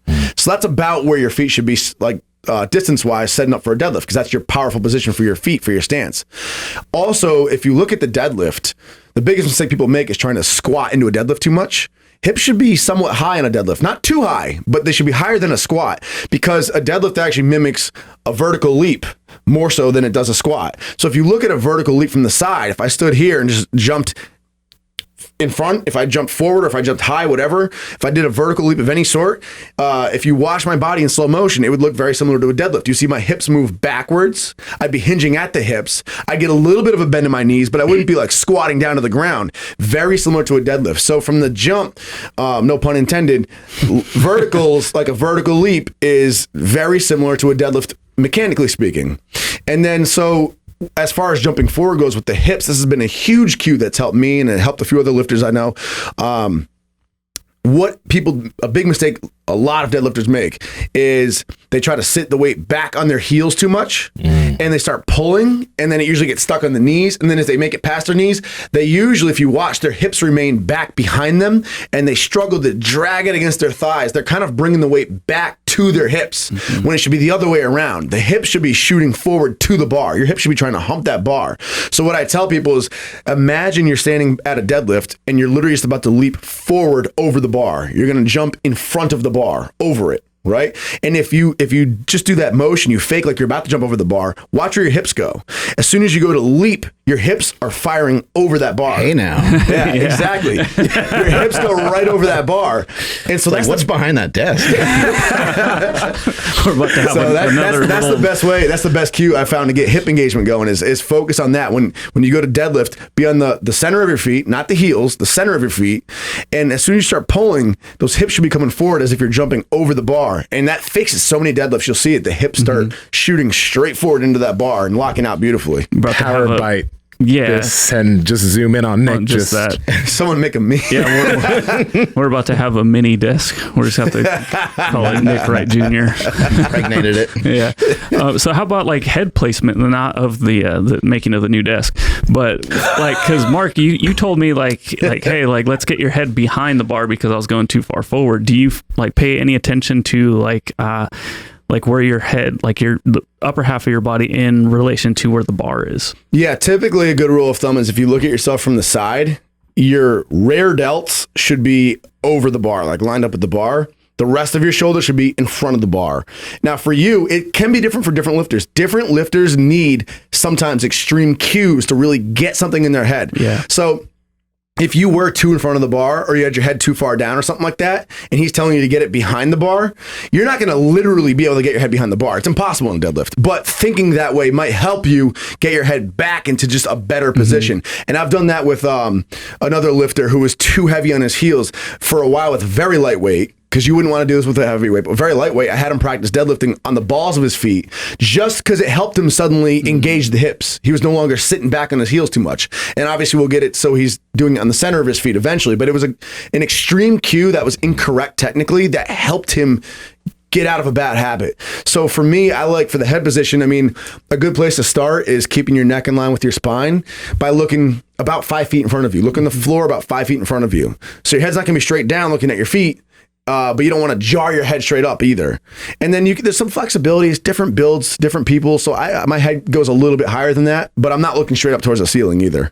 Yeah, no, that makes sense because like when you're saying like don't pull the bar into you, I swear that's definitely me. It's like, are you trying to do like a standing like row like right now? Like what's going on? So that's when you said that, I'm like, ooh, he's like at me next time, but so that makes a lot of sense. Yeah, I appreciate it. Yeah, if you guys look at my YouTube channel, my most recent video called Form Check, Fix Your Deadlift, and it's long, so you have to pull it up now, but anybody who's listening who's having issues with the deadlift, go check that out. I actually filmed somebody who I'm training. I filmed their failed attempt, and they had the strength for it all day long. Their positioning was just off. So I go in and I actually show where the positioning is off, and then I demonstrate some things. And I think it's probably one of the more helpful videos on deadlifting. I think what happens a lot of times is people, their butt will shoot up, and a lot of their body weight goes in front of the barbell. Right. Which looks like to be the problem, but it's not necessarily the problem. It's the result of maybe not keeping their lats tight, or just simply maybe just also not being strong enough to hold a position. But if you can keep your lats, if you can try to take a regular barbell and turn it into a trap bar, by trying to pretend that you're bending that bar around your body, then you should be able to keep your lats tight enough to where there's not a lot of room between where your elbows are and where your body is. Because once you have a lot of distance between where your body is and where your elbows are, it means the weight's getting out in front of you and you're getting a lot of body weight over the bar. And then it just makes it very, very difficult, like the position right there. Right. Yep. And he's the example I was talking about. Makes it very difficult to clean that He had the weight all day. He moved it easy. As easy as I see what you mean by he's heels. sitting backwards. See, he's sitting back. He's trying to pull it back into him. Very common issue. I've had the same issue before. So for him, we're working on, he needs to stand further away from the barbell first. And I get into all of it in this video in really good detail. I think this video will help anyone who watches it. But yeah, we're going to get him further away from the bar, and he's the one who we're going to have, work off the balls with his feet with lightweight just to get out of that habit of being on his heels. Starting position is so huge. His back is a little rounded from the start, and then when he goes to pull, he gets rounded a little bit more. And whenever you're rounded, it just gets to be really, really hard to use your butt. Yes. And it's rounded because hard to use your hips. It's rounded because if you look at his shins, they're too close to the bar, perpendicular. He needs more space. Yeah, there's no room for his knees to bend forward, so his hips are way far behind him now, and you have to round just to get down to the bar in that position. This guy's just a mess. You were able to help him though? You hear that, John? Yeah, so he was the one who actually hit that 40-pound squat PR. I want to give credit where it's due. Hit a 40-pound squat PR, and as soon as we get this positioning down, the floodgates are going to open. So this is 455. He's going to shoot up to a 500-pound deadlift in no time. He has a lot of strength built up. John, what in the fuck are you doing? This boy's got some long arms, though. Yeah, so I think he's going to have a monster deadlift. It's just some positioning things. Just got to move some things around, and it'll be all good to go.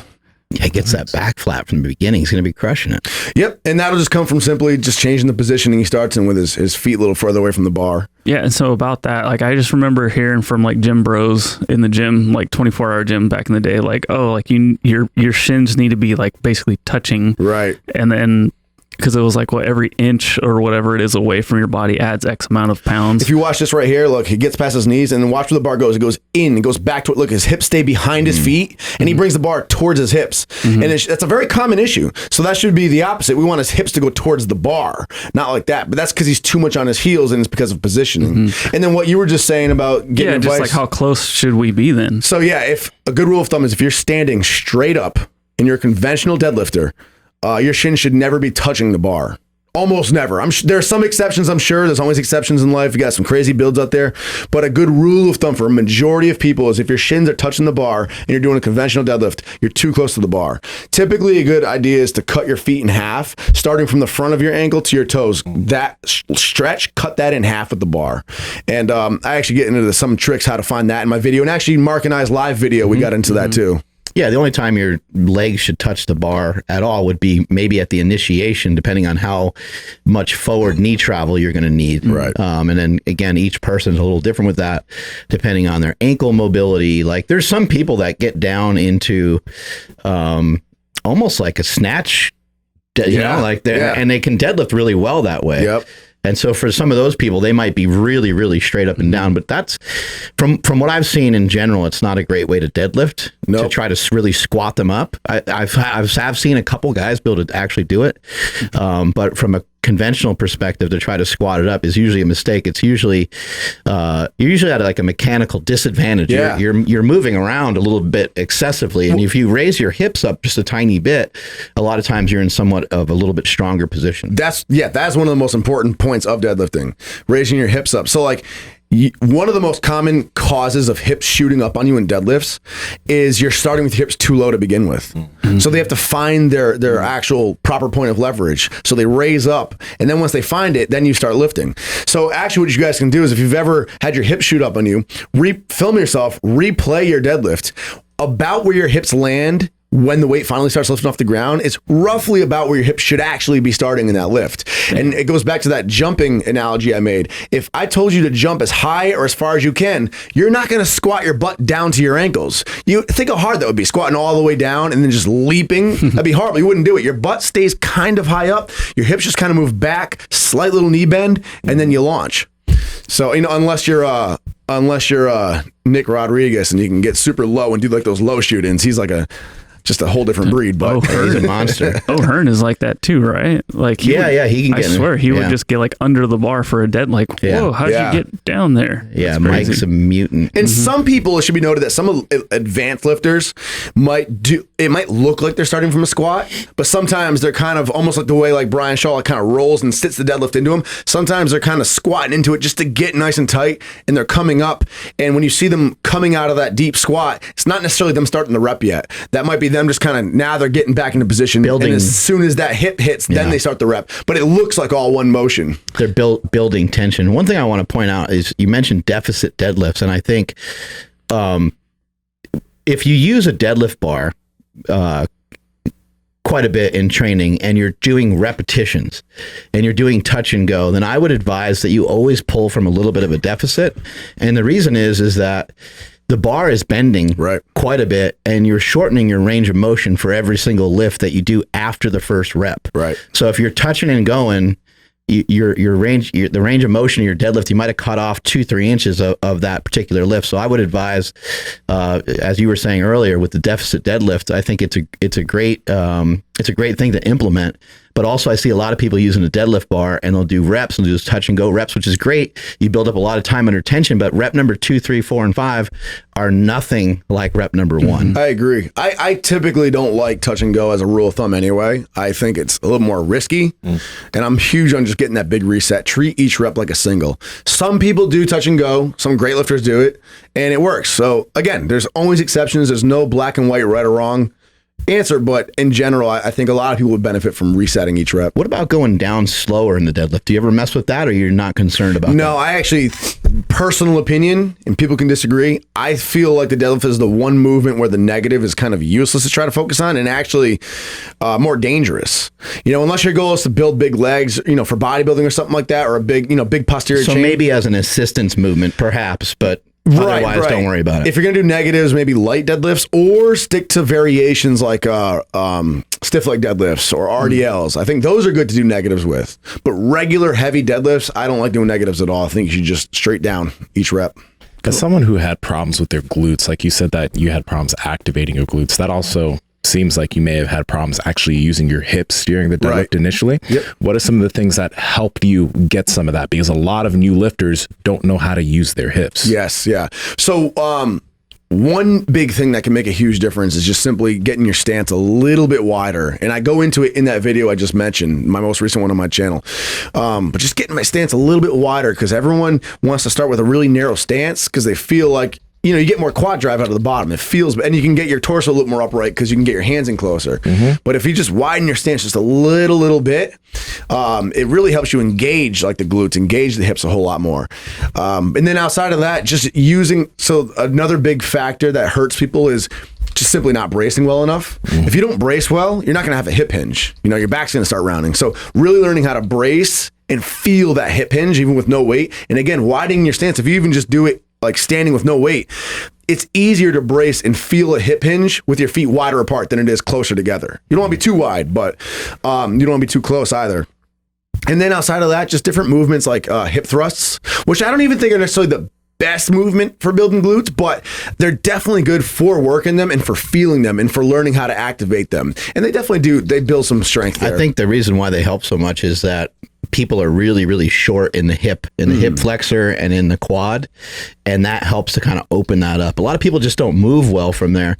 You mentioned yesterday having, your hips kind of rotated towards the ground a little bit. Right. And for a lot of people that are built that way, a lot of athletes are built that way. And a lot of times your butt kind of gets bigger from any of the stuff that you do. You sprint or you play football or you do anything, your ass just keeps getting bigger and bigger. But what I've seen in powerlifting is actually really interesting is that big butt, a lot of times you're not able to use it the way you need to because your hips are kind of stuck back just a little bit all the time. And so anything you can do to get your hips to open up, some sort of couch stretch or hip thrust or whatever way you got to figure it out, I think would be really beneficial. And you'll notice a lot of powerlifters when they stand, a lot of the really, really strong, bigger guys, their knees are always kind of bent. Their hips are kind of like, just like stuck. They just look like they're stuck. Like you're like, man, like how this guy looks like he's going to have a hard time getting up off the couch, but then he goes and deadlifts 800 pounds really easy. Yeah, you nailed it. And then one of the things that Mark told me about like bigger powerlifter guys was they won't stand flat-footed. And when he pointed it out to me, in the gym, and I was like in tears laughing because the guy that he was pointing at absolutely did it. But then now that I'm in the store, what do you mean they won't stand flat-footed? So a lot of times they won't be like on their heels. They're just uncomfortable, so they're kind of like this all the time, and their back is like this. And I don't think anybody even... So now just like when you're in line like at the grocery store and there's like a bigger person in front of you, just look and you'll be like, holy shit, I do Mark it. was right. I do it sometimes because my back will be like tight. Yes. And so I'll be like a little short with the way I'm standing. But, years ago, like learning a lot of stuff. I'm just trying to emulate this and see why the fuck are they? So they don't do smooth panther, dude. They don't do. Yeah, they're not the smooth panther in it. But like years ago, when I started learning a lot of stuff from Kelly Starrett, it just got to be really weird when he and I got in conversation. And he was talking very technical, and then I was just saying like, I like to kind of screw my feet into the floor when I do a squat because then it allows me to flex my butt and drive my hips forward and have my knees, pretty locked in for a squat or for sometimes for like a sumo deadlift or something like that. And he started adding all these technical terms to it and stuff. But he was talking about how important it was to have a neutral spine. He's like, when your spine is neutral, you're able to demonstrate your strength the most. And he showed me these like slides that he presented in seminars. He's like, here's this guy running a 400 meter. He's like, he's at a disadvantage. He lost the race. He's like, look at the guy who's in first. Wow, that's cool. And because the guy's like running, he's got this crazy upright posture. Right. He's overextended. And he's like, look at this other person. They're in flexion and they're rounded over.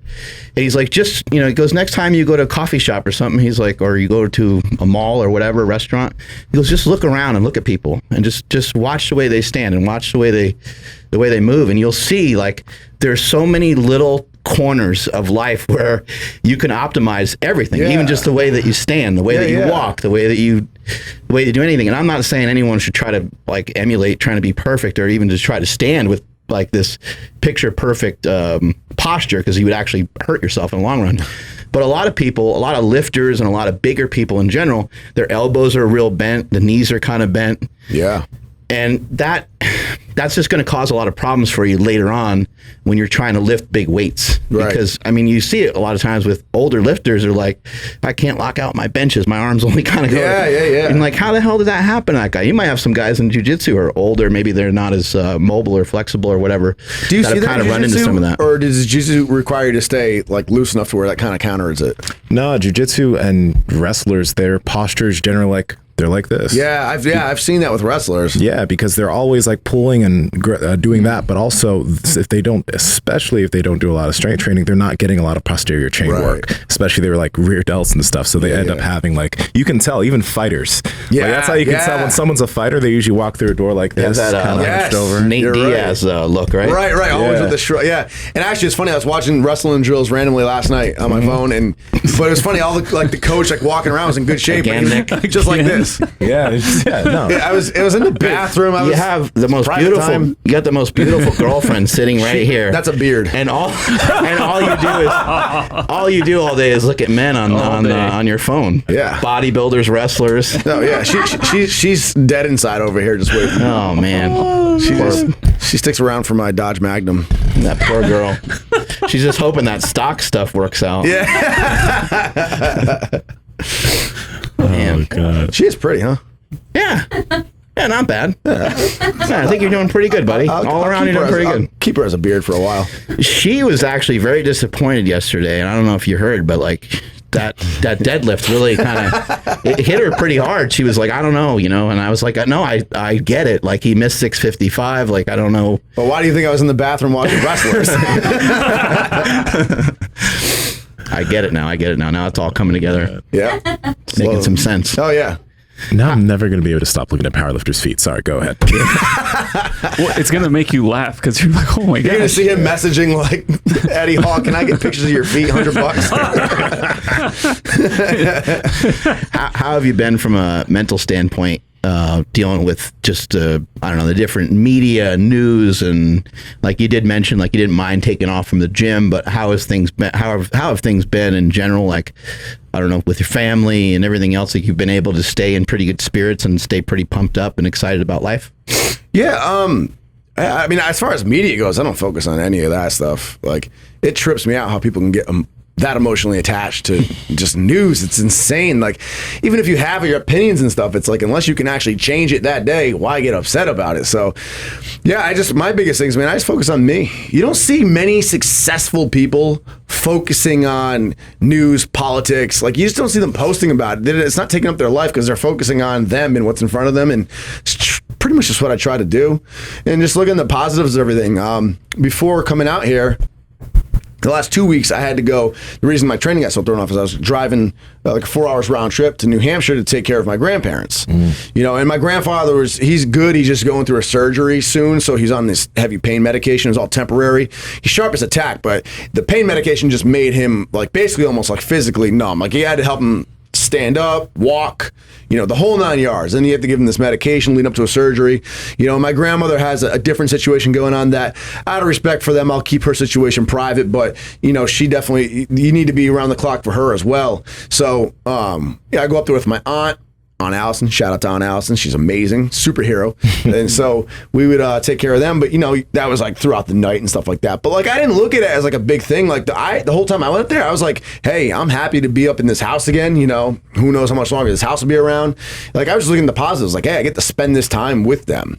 That's awesome. There's no sleep involved, but it's like you get to have that time. So I don't know. I just feel like you can choose to look at things really negatively, or you can choose to look at them positively. And you can have your moments, obviously. You have moments where the sleep hits you and you're just like, you have almost like a meltdown. Everything sucks. But it's like, you get some sleep and you wake up the next day and you're good to go. So Yeah.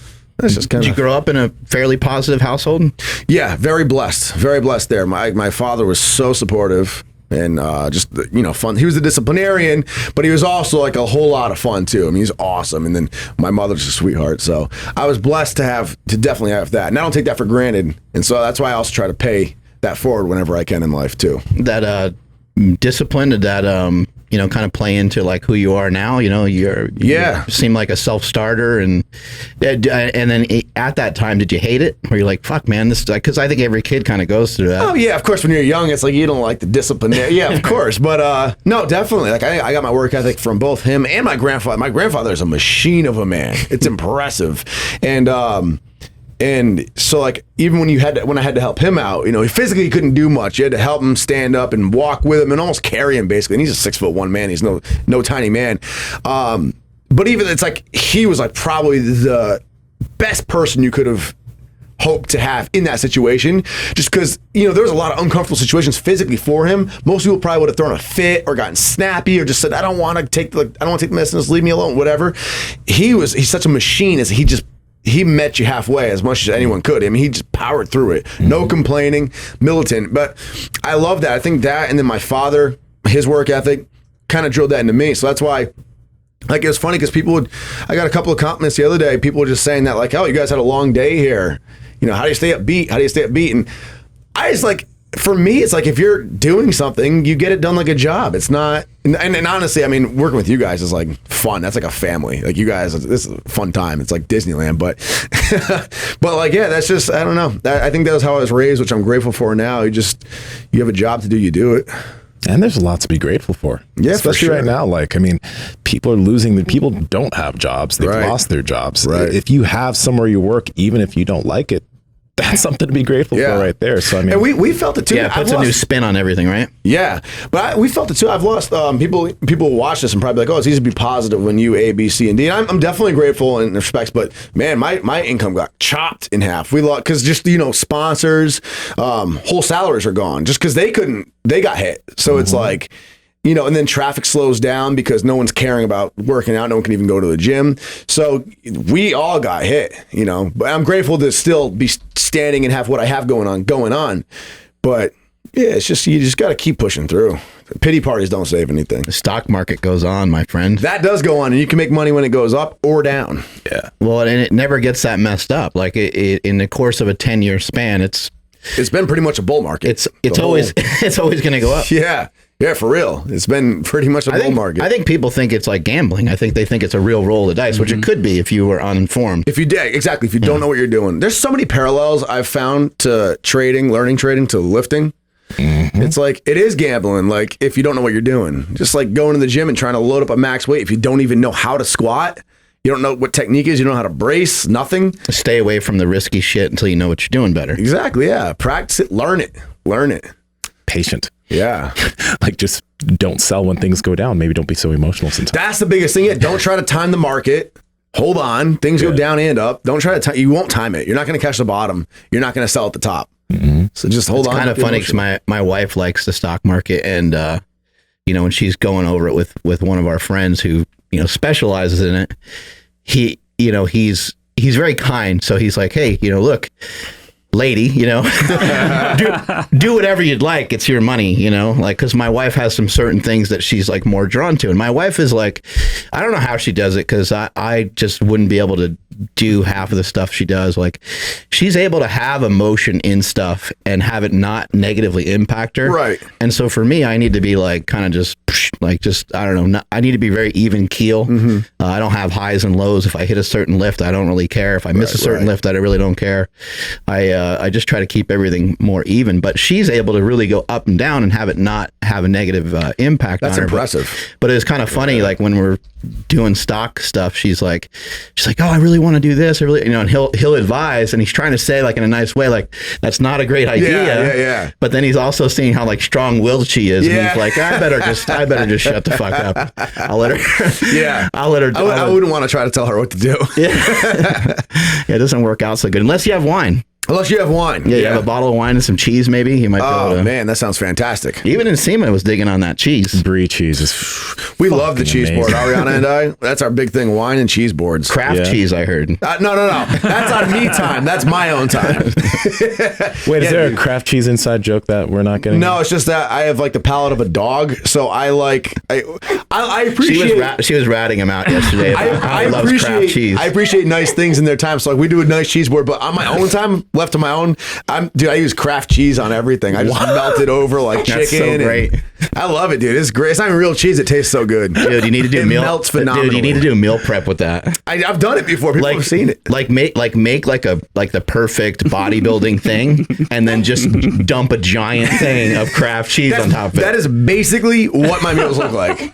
I'll be like, well-made chicken breast, this and that. Cheese, microwave, bam, slathered. I did that when I was younger. I used to do a lot of that. Just like dump cheese on something, warm it up, and eat it. Yeah, I did it when I was younger too. No, that wasn't supposed to be a dick. Glad I grew out of that one, man. Looking back, looking back to last week before I flew out here. That actually sounded so messed up now that I replayed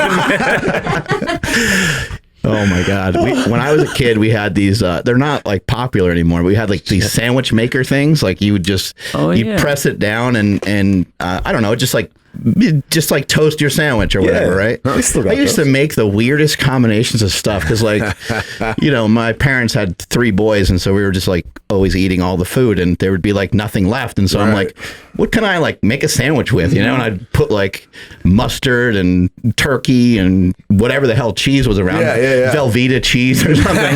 Something that's indestructible that like never goes bad.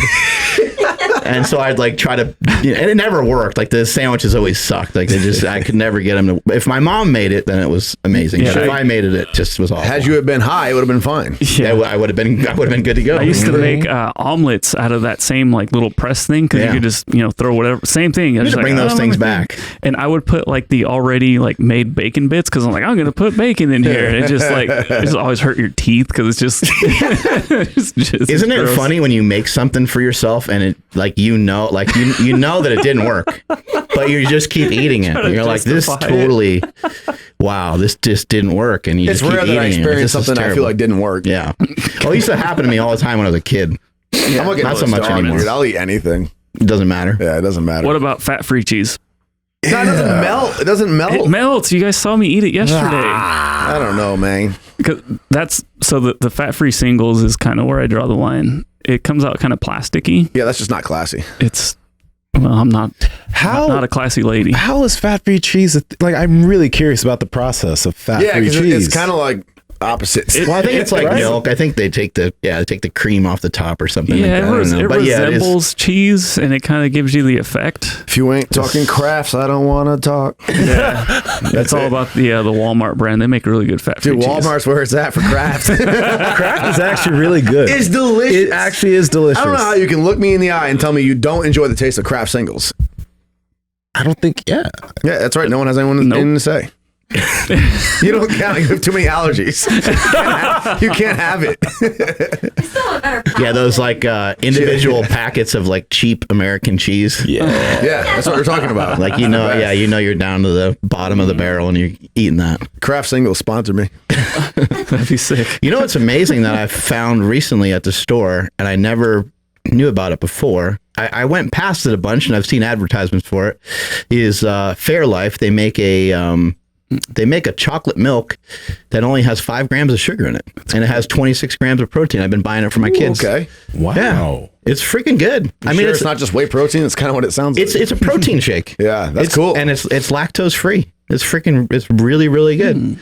I was surprised. I was like, wow, this is actually, because they make a chocolate milk and their chocolate milk has more protein than regular milk, but it still had a lot of sugar in it. Right. But I saw this more recently and I was like, damn, that's pretty good. Sounds pretty good. Yeah, it's legit. That's another phase I had as a teenager. For some reason, I read somewhere and they were like, oh yeah, studies show that drinking chocolate milk after a workout. Oh man, the post-workout gimmicks. Yeah. Did you guys ever do that? Of course. I did that for a long time. I can't remember if it's chocolate milk. I remember hearing different sugary things. That is really genius though. No, it's an actual study that they did with chocolate milk. Yeah. But shout out to the dairy farmers, man. Like that's a great way to do it, right? Mm-hmm. Like shit. Yeah, but didn't the dairy industry in itself get busted for like so many fake like bias studies? Yeah.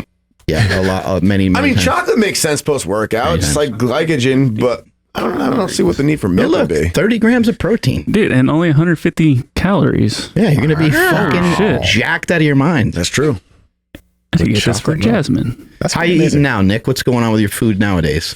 I intermittent fast. I just feel better that way. Besides deadlift day, it's the only thing I eat. Fast, or just like 10 hours, 12 hours, or like you going pretty deep? I wake up, I don't eat until after the gym. And I'll usually do the gym depending on the day, because I'll trade throughout the day. But if I get trading done nice and early, gym might be like around 11, 12, get out, get home by like 1:30. And then I'll eat then. If I trade later into the day, go to the gym late, 3, 4. If I stay all the way till market close and I go to the gym after 4, then that'll be the first time I eat all day. So there's no real set window. It's just after the gym, I train fasted. And this just kind of allows me, A, I feel better training fasted. I hit all my bench and squat PRs fasted. And then B, it just helps me eat big meals without overeating. So that's why I've been able to not get fat, just kind of maintain like this sweet spot of 195 where I'm not shredded, but I'm not chubby either. And like I feel good lifting. So just eating like, and ate pretty well rounded. I don't follow like, a no carb or anything like that right now. It's very well rounded. Like a post workout meal is usually whey protein, the slingshot protein still actually. Hell yeah. And then like what I'll do is the Ronnie Coleman grits, which I actually got from him. So it's butter flavored grits with 1 cheese melted on top of it. Melted. Cook up 2 eggs, scramble them, cook them up. When the steaming hot grits and melted cheese is done, you put the eggs on top, put the cheese, another piece of cheese on top of that, let it melt for a second. Oh my God. And then you mix it all around. And it sounds like and it looked kind of crazy when he made it, but oh my God, it's delicious. It sounds amazing. Yeah. Oh. Did you ever have any doubts real quick before you started working out fasted? Like, did the first few workouts not feel the greatest, or did you immediately go into that? No, it felt like, I don't remember it that clearly, but I do vaguely remember it feeling like hell at first. Yeah. You're just not used to it. I went from, especially, all my years of powerlifting were always done with big meals before you lift. That's how you did it. And so I remember doing it, I started in 2018 when I was doing my cut for the photo shoot. And my calories were just so low, it's like I had to intermittent fast or I'd be starving. Yeah. It was either that or have just the tiniest meals and be starving. So I started intermittent fasting. I just forced it. And fortunately, hitting PRs wasn't my big goal. I ended up hitting a bunch, but it wasn't my focus. My focus was getting shredded. So I was able to kind of put the psychology of I need to be strong for this workout in the back seat. And I just forced myself to push through the workouts. But then like, unsurprisingly, after a month or so, it clicked and it started feeling great. And then after doing it for over a year, now it's like there's been times I tried actually recently. There's been times where I've tried going back to eating like a good meal before I lift just to see. It feels horrible. Feels sluggish. Oh, so sluggish. Yeah. So yeah, I just got used to it, man. I've never looked back. Now it just feels way better to train fasted, and not to mention mentally. Like when I do trading all day long, I feel so much sharper with just some caffeine and some water in the morning, and that's it. And then just empty stomach, my brain feels sharper. Second I eat, I'm like sluggish. I just want to kind of clear some things up for people because I think people get really confused on this stuff. And we were just talking about post-workout. So post-workout and breakfast, are two things that always get kind of mixed up. Your first meal of the day is always breakfast because it's breaking a fast, right? Post-workout could be pre-workout and post-workout. It could be any meal that you had prior. Yep. Doesn't matter how long before it was. And anything you had after your training session, again, doesn't matter how long it was later on. Now, a lot of the information that we see lines up with saying, hey, 30 minutes prior to your workout, you need to have protein. But these are kind of the only studies that they have. They don't have studies to really show what's the impact of eating 4 hours later. We don't really know. We just think that having a protein shake or something like that, or carbs and protein intra-workout or post-workout is superior. But why do we know that? Well, we know that because there's supplement companies, and we know that because that's where some of the research is. But, people that are worried about not having a good workout because they don't have glycogen, it wouldn't be true. Like if you fasted for 12 hours and worked out, it's not like you don't have any glycogen in your body. Yeah, right, you do. The human body will always have glycogen in it.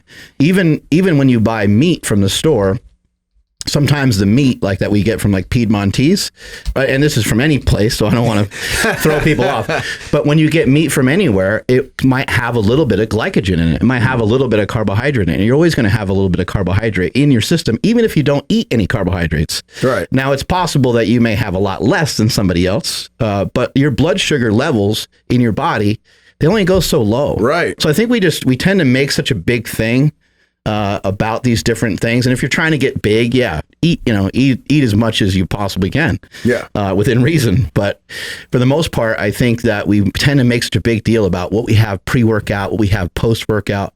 And I really think it just doesn't matter that much. All that matters is that it just lines up well with whatever your goals are for that time. Yeah. And what you said is especially true when you're in a nice caloric surplus or even just like a solid maintenance.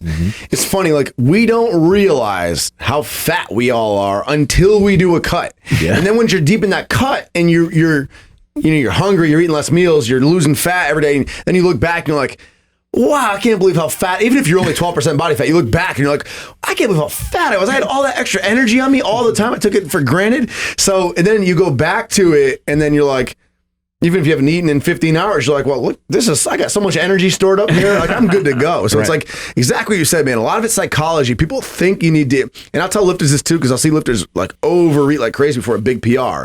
And I tell them, eat well before, especially the day before. I think it's more important to eat well the day before a PR than the actual morning of. Yep. So I always tell them, eat well and hydrate well, but don't go crazy. Don't go like nuts or do anything you wouldn't normally do. If anything, maybe your dinner can be a little bit bigger than usual. You can go out to eat and get yourself like something big and awesome, but don't feel the need to like stuff yourself with something you wouldn't normally stuff yourself with. By the way, since you do fast workouts and fasted training, have you ever tried electrolytes, like element electrolytes or anything during your fasted period?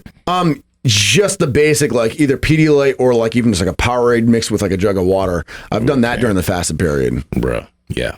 But you got to try that. Yeah, we'll get you on it. Yeah. I'm down.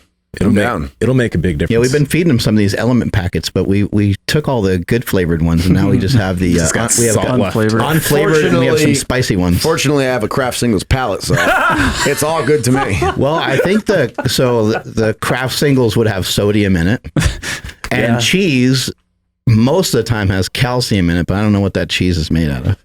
Yeah. It might not have calcium.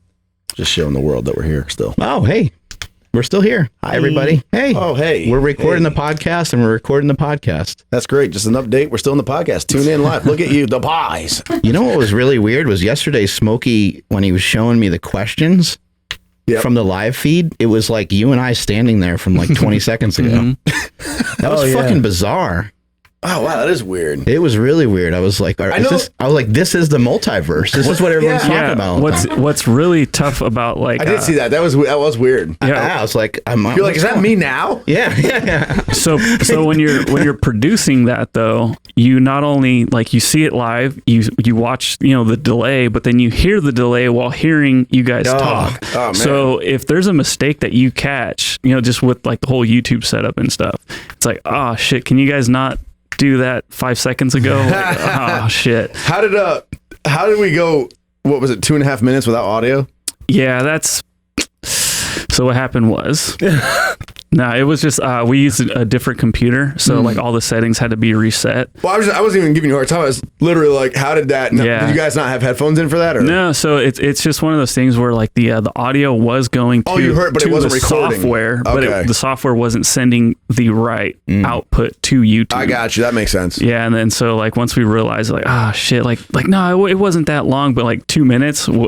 In the moment, was at least, I don't know, like 3 years. Like it felt like forever. Like, why is this not working? Like, what's going on? We just did it all. Did you pin a comment underneath it saying, because that'd be, I wasn't even giving you a hard time. I was like curious literally how it worked. Yeah. It was just a different machine. Did you see the weird explosion in Elk Grove? Oh, seriously? I heard. So okay, this is beyond weird. There's some alien shit going on. I was actually just talking to them about my annoying ass dogs. They just wake up in the middle of the night, just go to the bathroom. Some weird shit going on in Nsima. It happens. I let them out, and then I heard the noise, and I was like in that moment, because I'm still like half asleep, it sounded like somebody broke down like my fence. Like it was just like a loud like thump, like something fell over. But I'm like, that's weird. And then I woke up and like the Ring app, it has like everybody can like discuss like, did you guys hear this in the neighborhood? And I seen that. I'm like, oh, okay, so it wasn't just somebody like trying to break in. What was it? I don't even know. So on the news, well, on the news this morning, they had just like some random explosion happened at like 2 a.m. Yeah, like in Elk Grove, and there's this big there's video of it. There's just this big light, and nobody knows what it was. And they're like, a transformer didn't blow up. Nobody had a power outage. Wow. But yeah, there's been some weird shit going on, like during this whole like COVID thing. California's weird, man. California's really weird. But during this quarantine, they started to like leak information about like alien ships and stuff. Have you seen any? Yeah, I have seen that. Yeah. There's like spacecrafts that have been that they said are not. They don't believe they're from this universe. They don't believe they're from this world. What? You guys have both been hearing about this? Yeah. I haven't heard shit about this. It's fucking bizarre. This is like, it's like official statements from like our government. This is like all over the timeline, like Facebook feeds. Yeah. Wow. It's weird though, because they, the time that they released it, they're like, hey, there's so much chaos going on between COVID. No one cared. Everything else going on. No one cared. Yeah. It wasn't even like viral news. Yeah. It was like, all right. And then I've heard Rogan talking about it quite a bit. And he's like, I think they're just trying to like trickle this information out because sneak it out. And one guy had a really good point. Lex Friedman had a really good point where he said that things that are alien might be so alien that we might not even recognize them. Like you might not even notice. Yeah, right. Or like if you said something, if you just said something crazy, I just wouldn't fucking believe you. Yeah. And you'd be like, oh, I tried to video it, but it didn't come out on my camera because like you can't video this species or whatever. We'd be like, yeah, sure, dude. Like, whatever. Yeah. Well, there's no way where I believe it. It makes sense when you think about just the stuff that we can't even get our heads around of our own Earth, like ions. Like, we can't see them. It's not like, the concept of oxygen. We can't see that. It's insane. Like, the microbacteria that's on us right now that we can't see. So it's like, if there's all of that stuff that we can't even see, and that's just like within our world, and that's been grown through evolution of being on this rock with its climate and everything. Right. Like, imagine what would come from somewhere deep in space that totally different environment. Yeah. It might be something that we can't even process with our five senses.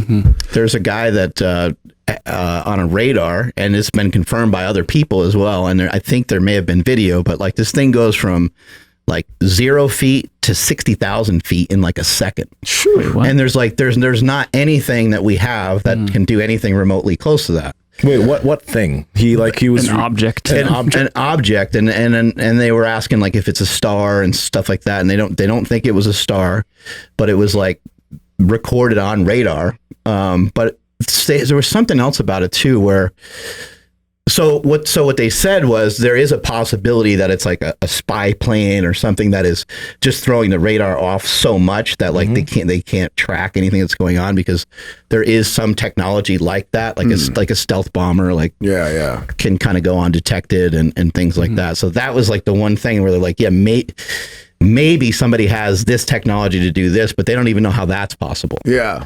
So there's a lot of weird shit going on. And I can't find anything about that explosion in Elk Grove. You can't find anything? I can't find shit. They must have killed the guy.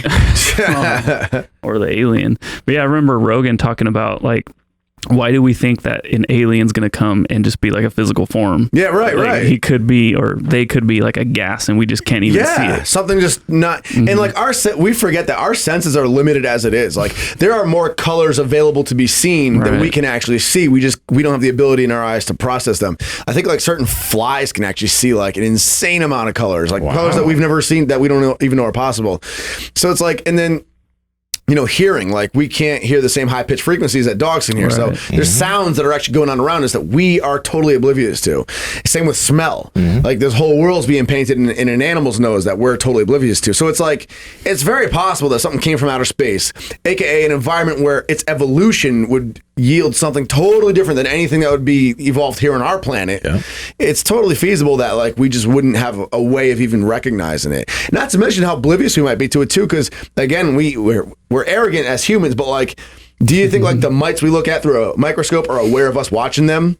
We have the technology to do that. So if something does have the technology to come and reach us, or the means to, it might be in a way where we're kind of totally oblivious to it. At least they don't want to kill us, it seems. Hopefully. Or maybe they already are. They're harvesting us. COVID. They're studying us. The Rona. What do you got coming up next, Nick? Running for president? No, not yet. Right. Not yet. Not throwing your hat in there yet? Honestly, I got nothing, because the year's just been so shut down. So nothing of note to really mention, because like traveling kind of all got put on hold. This is the first trip we've done in 2020. Wow. So Yeah, I'm just kind of taking it as it comes, just continuing trading. I'm excited to get back to programming and get stronger. Obviously, continue putting out good content. What'd you think of that bicep board? We haven't used it for biceps even yet, but we did it for lats yesterday. That was cool. That was cool. I was, to be very honest, I was unsure how it'd be because there's just so many like different like gimmicky equipment out there that's just like even regular gyms, just so many different handle variations, and some of it's like I have no use for. So I wasn't sure what to expect with that. I was like, okay, I mean, it might be kind of cool in concept and something I never really use realistically. And I was surprised and wrong. That thing's cool. I would use that 100% if I had that at my gym. Just wait until you use it for biceps. Yeah, it'd be great when you use it for biceps. They will get a big pump going. Yeah. That was impressive. I want one for my gym. Well, it's always great having you out here. We got a lot of respect for you and your lady, and just appreciate you coming out. It's always a lot of fun. Oh yeah. Hopefully tonight we can enjoy a glass of wine or 3. Yes. Craft cheese. Sounds perfect. And so we'll get you set up with Do not disrespect my Lord and Savior. Get you some very fancy top of the line craft cheese. Hey, perfect. Sounds good, man. I appreciate you having me out here. Always love coming out to the Slingshot family. Where can people find you? YouTube.com/Nick Wright. And then Instagram and Twitter are both at Nick Wright NWB. I'm always responding on Twitter because it's smaller, so it's easier. And I try to get back to you on Instagram as well. But yeah, definitely stick around. Follow me. Follow me on YouTube, guys, for informative videos. That's my main thing this year. I think you guys will be impressed with the content I'm bringing to the table info-wise on strength training. Hell yeah. Andrew, take us on out of here, buddy. Absolutely. Thank you, everybody, for checking out today's live stream. It was cool chatting with everybody. Huge shout out and thank you to Free Sleeve for sponsoring this episode. For more information on them, please check the YouTube and Facebook description and podcast show notes. Please make sure you follow the podcast at Mark Bell's Power Project on Instagram. Interact with us. We like to have a lot of fun with everybody, tell jokes, memes, all that good stuff. At MB Power Project on Twitter. And then, I missed it. I had to change the angle one more time. One more time for the camera. Look at that. Just showing the before the bicep board and after the bicep board. Wow. Thickness. 24 inches. It's like Mount Everest over there. Thank you. Jesus Christ. My Instagram is at IamAndrewZ. And Nsima, where are you at? At Nsima Inyang on Instagram and YouTube. At Nsima Inyang on Twitter. Mark. That is the most extra name. Nsima. How do you say your last name? Inyang. But I say Inyang because that's how people can't say it the right way. I dig it. That's so much cooler than Nick Wright. Nick Wright and Mark Bell. Yeah. Right? It's like Clark Kent. Oh, no. It's terrible. Hey, easy to say. Yours is creative. Natty Professor, is there any way that this guy's natural? Look at the size of these biceps he's got going on. No. I need to make a Natty or Not video on him and just show how unnatural he is. Do it. I can't wait. Well, that craft cheese can't be natural. What's he running, you think? Tren? Yeah, Tren, some D-ball, maybe some Winstrol. Little Anavar on cruise. Anavar, yeah. And he's probably doing Nsima every once in a while. A little bit of test. Nsima every once in a while he'll slip up on the show and he's like, yeah, I've been using creatine and like whoa. Then he mentioned a multivitamin one time and yeah, it's just like shouldn't meet your heroes. Shit. Right. Never a good idea. We've still been reeling from that. Never recovered. And then he punched me like a podcast or two ago. The shit out of him. Yeah, he punched me. Wow. No, I was hyped up on 8 kratom pills, and then and then something was said. I was just like, "Oh, that's hilarious!" And it was like a wow on his arm. I was like, "Oh shit, that's hilarious!" Arm bar. Still got a bruise there. Oh, that tricep will never be the same. Should have chokeslammed him through the table. I know, right? Made a whole show out of it. I don't think I can though. That's the thing. I've tried to kick him off. I mean, we've tried a lot of stuff. I've tried to kick him off the team and stuff, and just keep showing up. That's because he gave me a key. I made 8 copies. He's never be able to kick me out. One for each pill of kratom. I'm at Mark Smiley Bell. Strength is never weakness. Weakness is never strength. Catch y'all later.